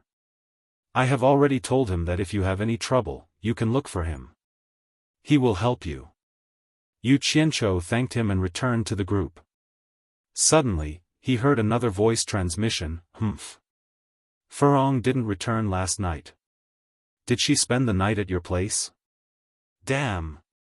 It was father-in-law Fei's voice. Yu Qianqiu looked around and found Ferdinand, who was glaring at him in the crowd. He was stunned. He had already slept with his daughter. What else could he say? Yu Qianqiu bowed respectfully. After talking with the sect leader, Quan Deming and Elder Quan returned to the front of the group. He glanced at everyone and shouted in a deep voice, "Let's go." With that, he took the lead and flew away on his sword. Swoosh swoosh. 15 flying swords shot out and 15 figures quickly followed. Below, countless people showed envious eyes. The wind whistled in Yu Qianzhou's ears. He slightly slowed down and looked back in the direction of the alchemy pavilion. He didn't know if that woman was still crying in his room. He felt guilty and exhaled. He suddenly turned back and his sword turned into a stream of light. He quickly chased after the group in front of him.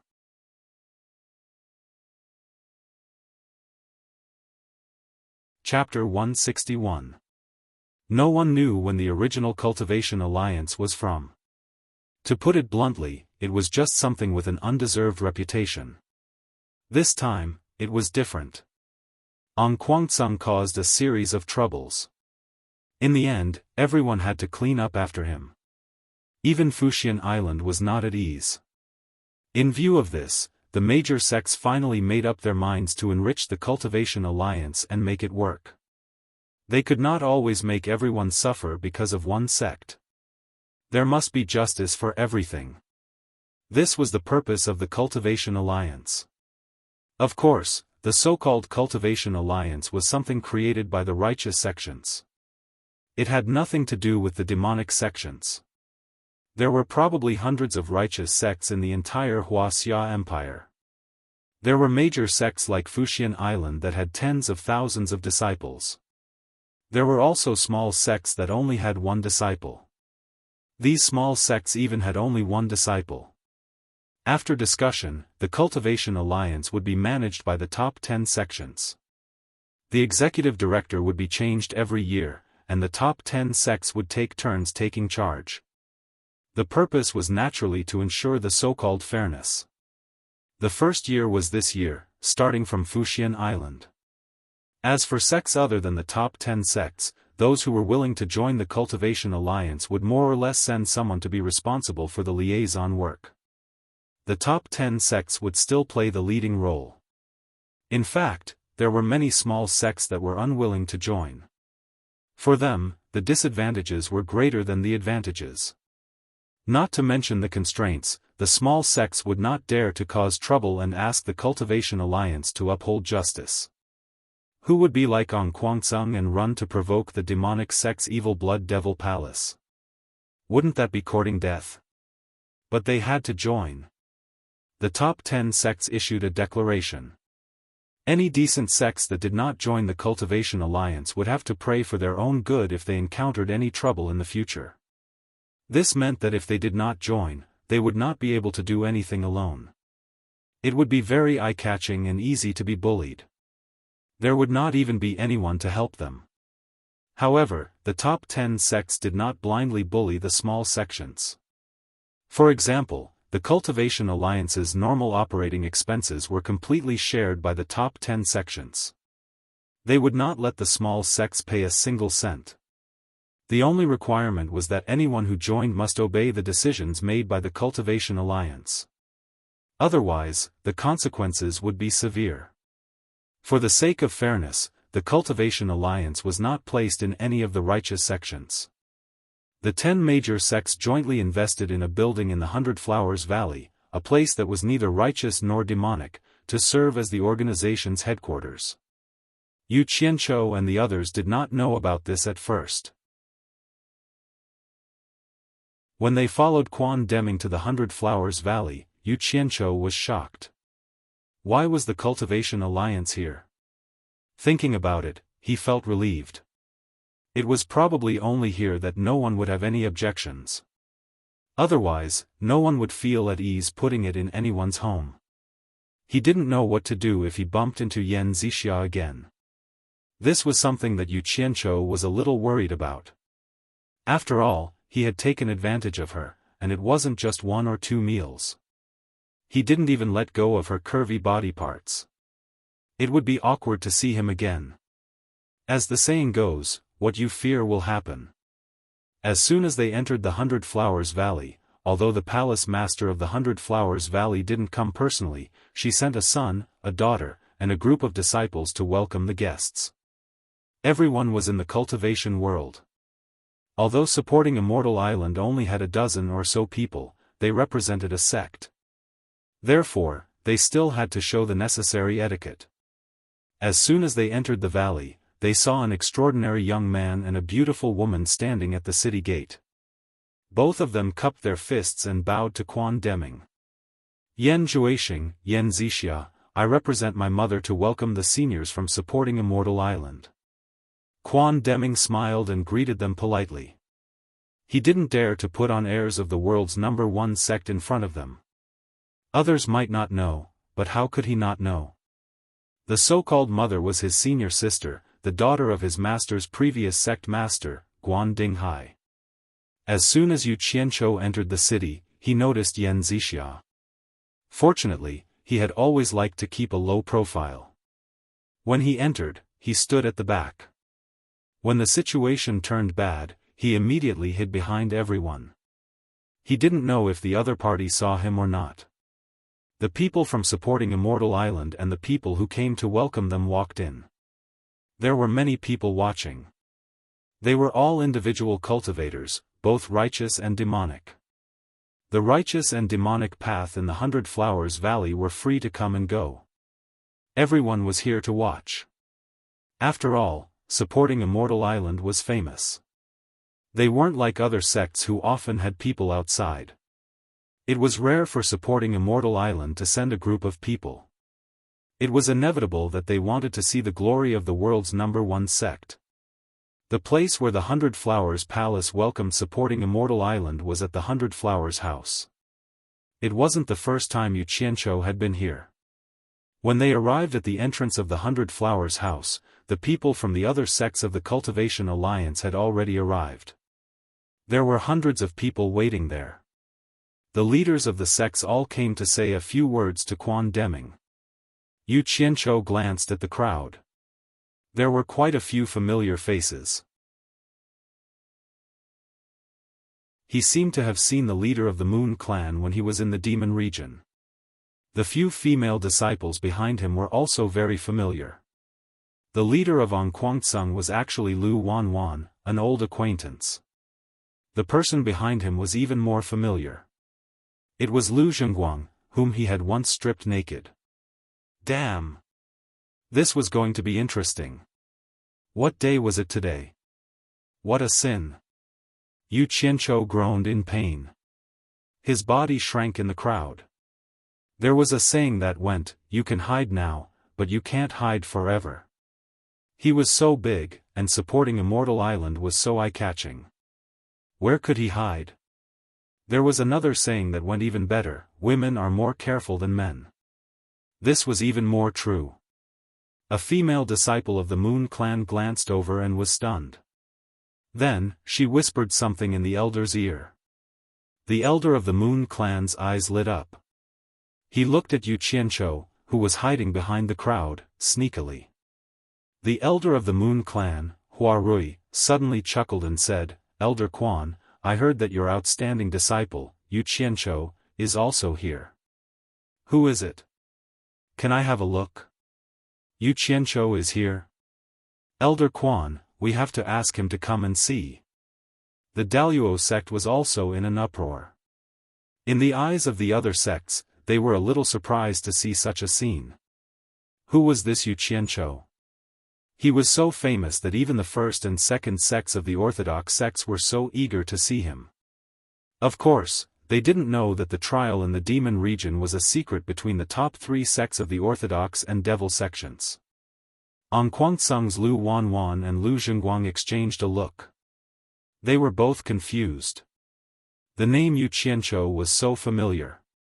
Yan Zixia, who was standing at the entrance of the 100 Flowers house, looked around the crowd of Fuxian Island and finally saw the familiar figure hiding behind the crowd. "Yu Qianzhou, come out and greet the seniors of the various sections." Quan Deming smiled and turned around. "Bitch! I'll sell you to Africa.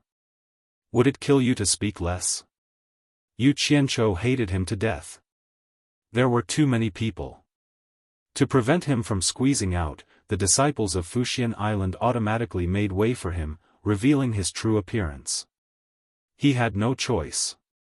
He would be killed no matter what he did. Yu Qianzhou smiled awkwardly at the crowd and walked over. Lu Wanxian and Lu Zhengguang were shocked at the same time. There were many people with the same name and surname in this world, but if they had the same name and surname and also had the same appearance, then they could only be the same person. Moreover, Yu Qianzhou's name was rarely seen. The other On Kuangsang disciples also looked at Yu Qianzhou in shock. Lu Zhengguang, who was still in shock, wanted to step out and question them. However, he was stopped by Lu Wanwan the moment he took a step out. Lu Wanwan shook his head gently and winked at the people of supporting Immortal Island, hinting him not to be rash. Lu Zhengguang looked at the people of the world's #1 sect and held back the impulse in his heart. He had no choice but to hold back. He heard that the people of Fuxian Island were all extraordinary. The elder in charge was at the tribulation stage and there were 5 late-stage nascent soul cultivators. On his side, the elder in charge was only at the mid-stage nascent soul realm. Although there were 5 nascent soul realm elders, they couldn't defeat them. This was the difference between the world's #1 and #5. The difference was huge.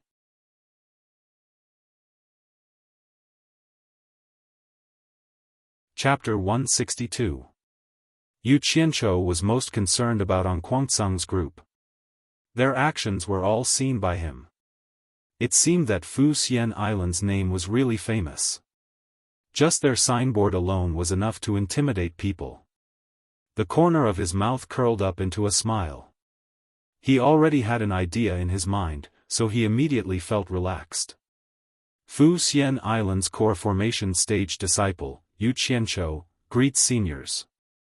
Yu Qianzhou smiled and cupped his hands at the people around him. Huarui giggled and said, "You are Yu Qianzhou.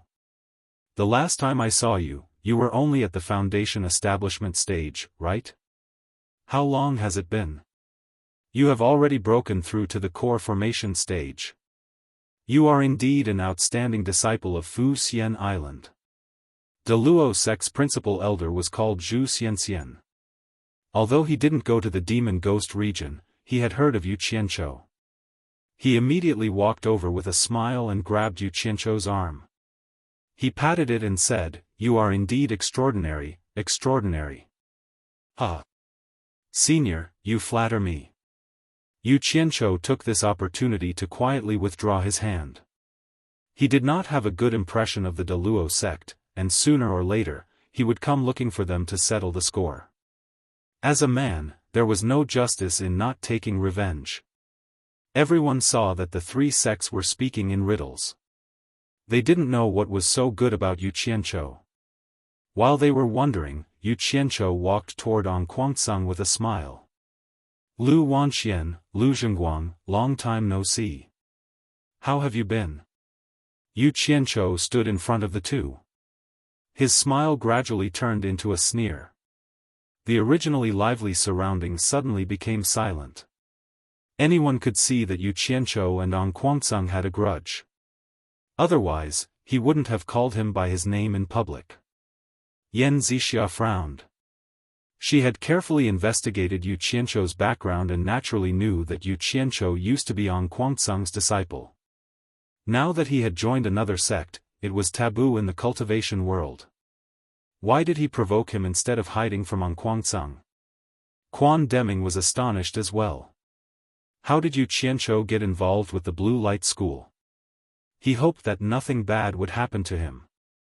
Before this brat even arrived, many people had already greeted him and asked him to watch out for him. Guan Weiwu, Ferdinand, O Sihai, Feng Xiangtian, Guan Dinghai, and the old consecrator Ma Jiugu. Each of them had a higher rank than the other. Lu Wanxian's expression changed.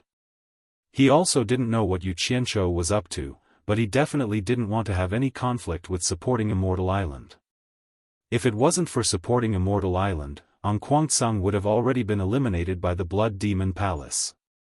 He put on a smile and said, "This little brother from supporting Immortal Island is called Yu Qianzhou, right?" I don't think we know you. Hearing his words, Yan Zixia was stunned.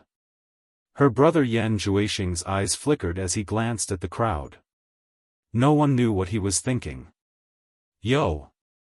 Elder Lu, you are really forgetful. I almost died in your hands back then. Have you forgotten so quickly? No, I'm afraid you think I'm already dead. Yu Qianzhou's tone was strange and aggressive. Humph. I've never seen you before. Lu Wanxian ignored him and cupped his hands at Quan Deming. Elder Quan, what is the meaning of this? Are you trying to bully us? Looking at Lu Wanxian's secretive behavior, the people around them didn't say anything and just watched the show. However, An Kuang-tsung was embarrassed. No matter what, it was a big sect in the cultivation world. Yet, it was being pressured by a little disciple from supporting Immortal Island. Lu Zhengguang glared at him and trembled with anger. With his status in An Kuang-tsung, he had never been humiliated like this in public. Quan Deming stroked his beard and pondered.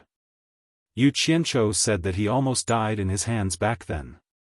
It seemed like they were enemies of life and death. This matter was a little troublesome. Yu Qianzhou wasn't an ordinary disciple. After thinking about it, he shouted, Yu Qianzhou, don't mess around. Yu Qianzhou choked with anger. He paused and bowed to Quan Deming. Yes, elder. When he turned around and saw Lu Zhengguang, he couldn't help but mock him. You look like you want to bite me. Clean face and no beard. Who doesn't know that you were castrated by the demonic path? The whole An Kuang-tsung almost brought the destruction of the sect because of you. Why are you here pretending to be a pretty boy? Humph. The crowd was in an uproar. Not many people knew that Lu Zhengguang was castrated. When Yu Qianzhou revealed it, it was a little shocking. Everyone knew his status in An Kuang-tsung. If that was the case, there was a reason why An Kuang-tsung went against the demonic path. The world's #1 sect was indeed the #1 sect. They even knew such a secret. Those sects who had participated in the demon-slaying conference organized by An Kuang-tsung immediately understood everything. An Kuang-tsung used the name of demon-slaying conference to take advantage of everyone for revenge. Those sects had more or less suffered great losses. Some sects were even directly destroyed by the demonic path. In an instant, countless hateful eyes stared at An Kuang-tsung and the others. Stop right there. Lu Zhengguang was about to go crazy. With such a secret exposed, even a man wouldn't be able to withstand it. He immediately rushed out and was about to fight Yu Qianzhou. The two of them were very close to each other. Before anyone could react, Lu Zhengguang and Yu Qianzhou had already engaged in close combat. The former punched the latter's head. Yu Qianzhou turned around and grabbed his arm with a backhand. With the other hand, he punched his face twice quickly.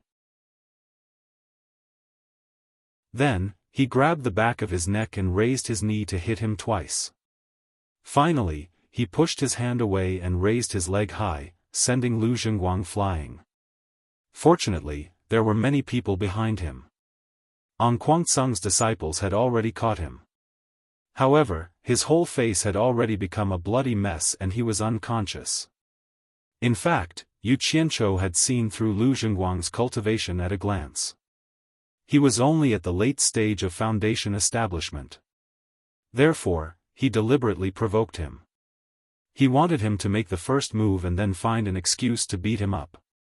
Who knew that this silly bird would be so angry that he actually wanted to have a one-on-one fight with him? Wasn't this courting death? One had to know that Yu Qianzhou had mingled in the underworld in his previous life. His position as the boss was obtained through punches and kicks. There was no need to mention his one-on-one experience. It wasn't a problem for him to fight several people at once. How could this An Kuang-tsung's eldest young master be his opponent? In the end, in just a few moves, while everyone was still in a daze, Lu Zhengguang had already been sent flying by a kick. People in the cultivation world were used to fighting with cultivation and spells. How many people would fight like this? Yu Qianzhou's movements were as smooth as flowing water. He was too skilled. He was simply too handsome. Everyone was dumbfounded. This Yu Qianzhou was worthy of being an outstanding disciple of Supporting Immortal Island. He could even fight hand to hand. He was indeed not bad. The disciples of Supporting Immortal Island were even more impressed. This Yu Qianzhou shocked everyone with just one move. He really made Supporting Immortal Island proud. Actually, as a man, it was not bad to show off his masculine charm occasionally, especially when it came to fists and kicks. It was very lethal to women. For example, Yan Zixia and the female disciples of the Moon Clan were all amazed. "Little bastard, you actually dared to hit me. Do you want to die?" There were many unreasonable things in the world. It was not the first time that the villain first complained. For example, between the one who hit and the one who was hit, Yu Qianzhou shouted coldly and wanted to rush over to beat him up again. Ang Guangceng and the others weren't useless. The grandson of the sect leader was beaten up because he didn't react in time. Now that he was beaten up again, he wouldn't be able to show his face in public anymore. Immediately, a few people drew their swords and pointed them at Yu Qianzhou. Hey! This time, Supporting Immortal Island didn't want to be outdone. A few people flashed over and stood in front of Yu Qianzhou, pointing their swords at him. "You're tuning in to the Xiaofan's Wuxia Tales YouTube channel. Don't forget to subscribe and join us on this journey to catch the most captivating stories."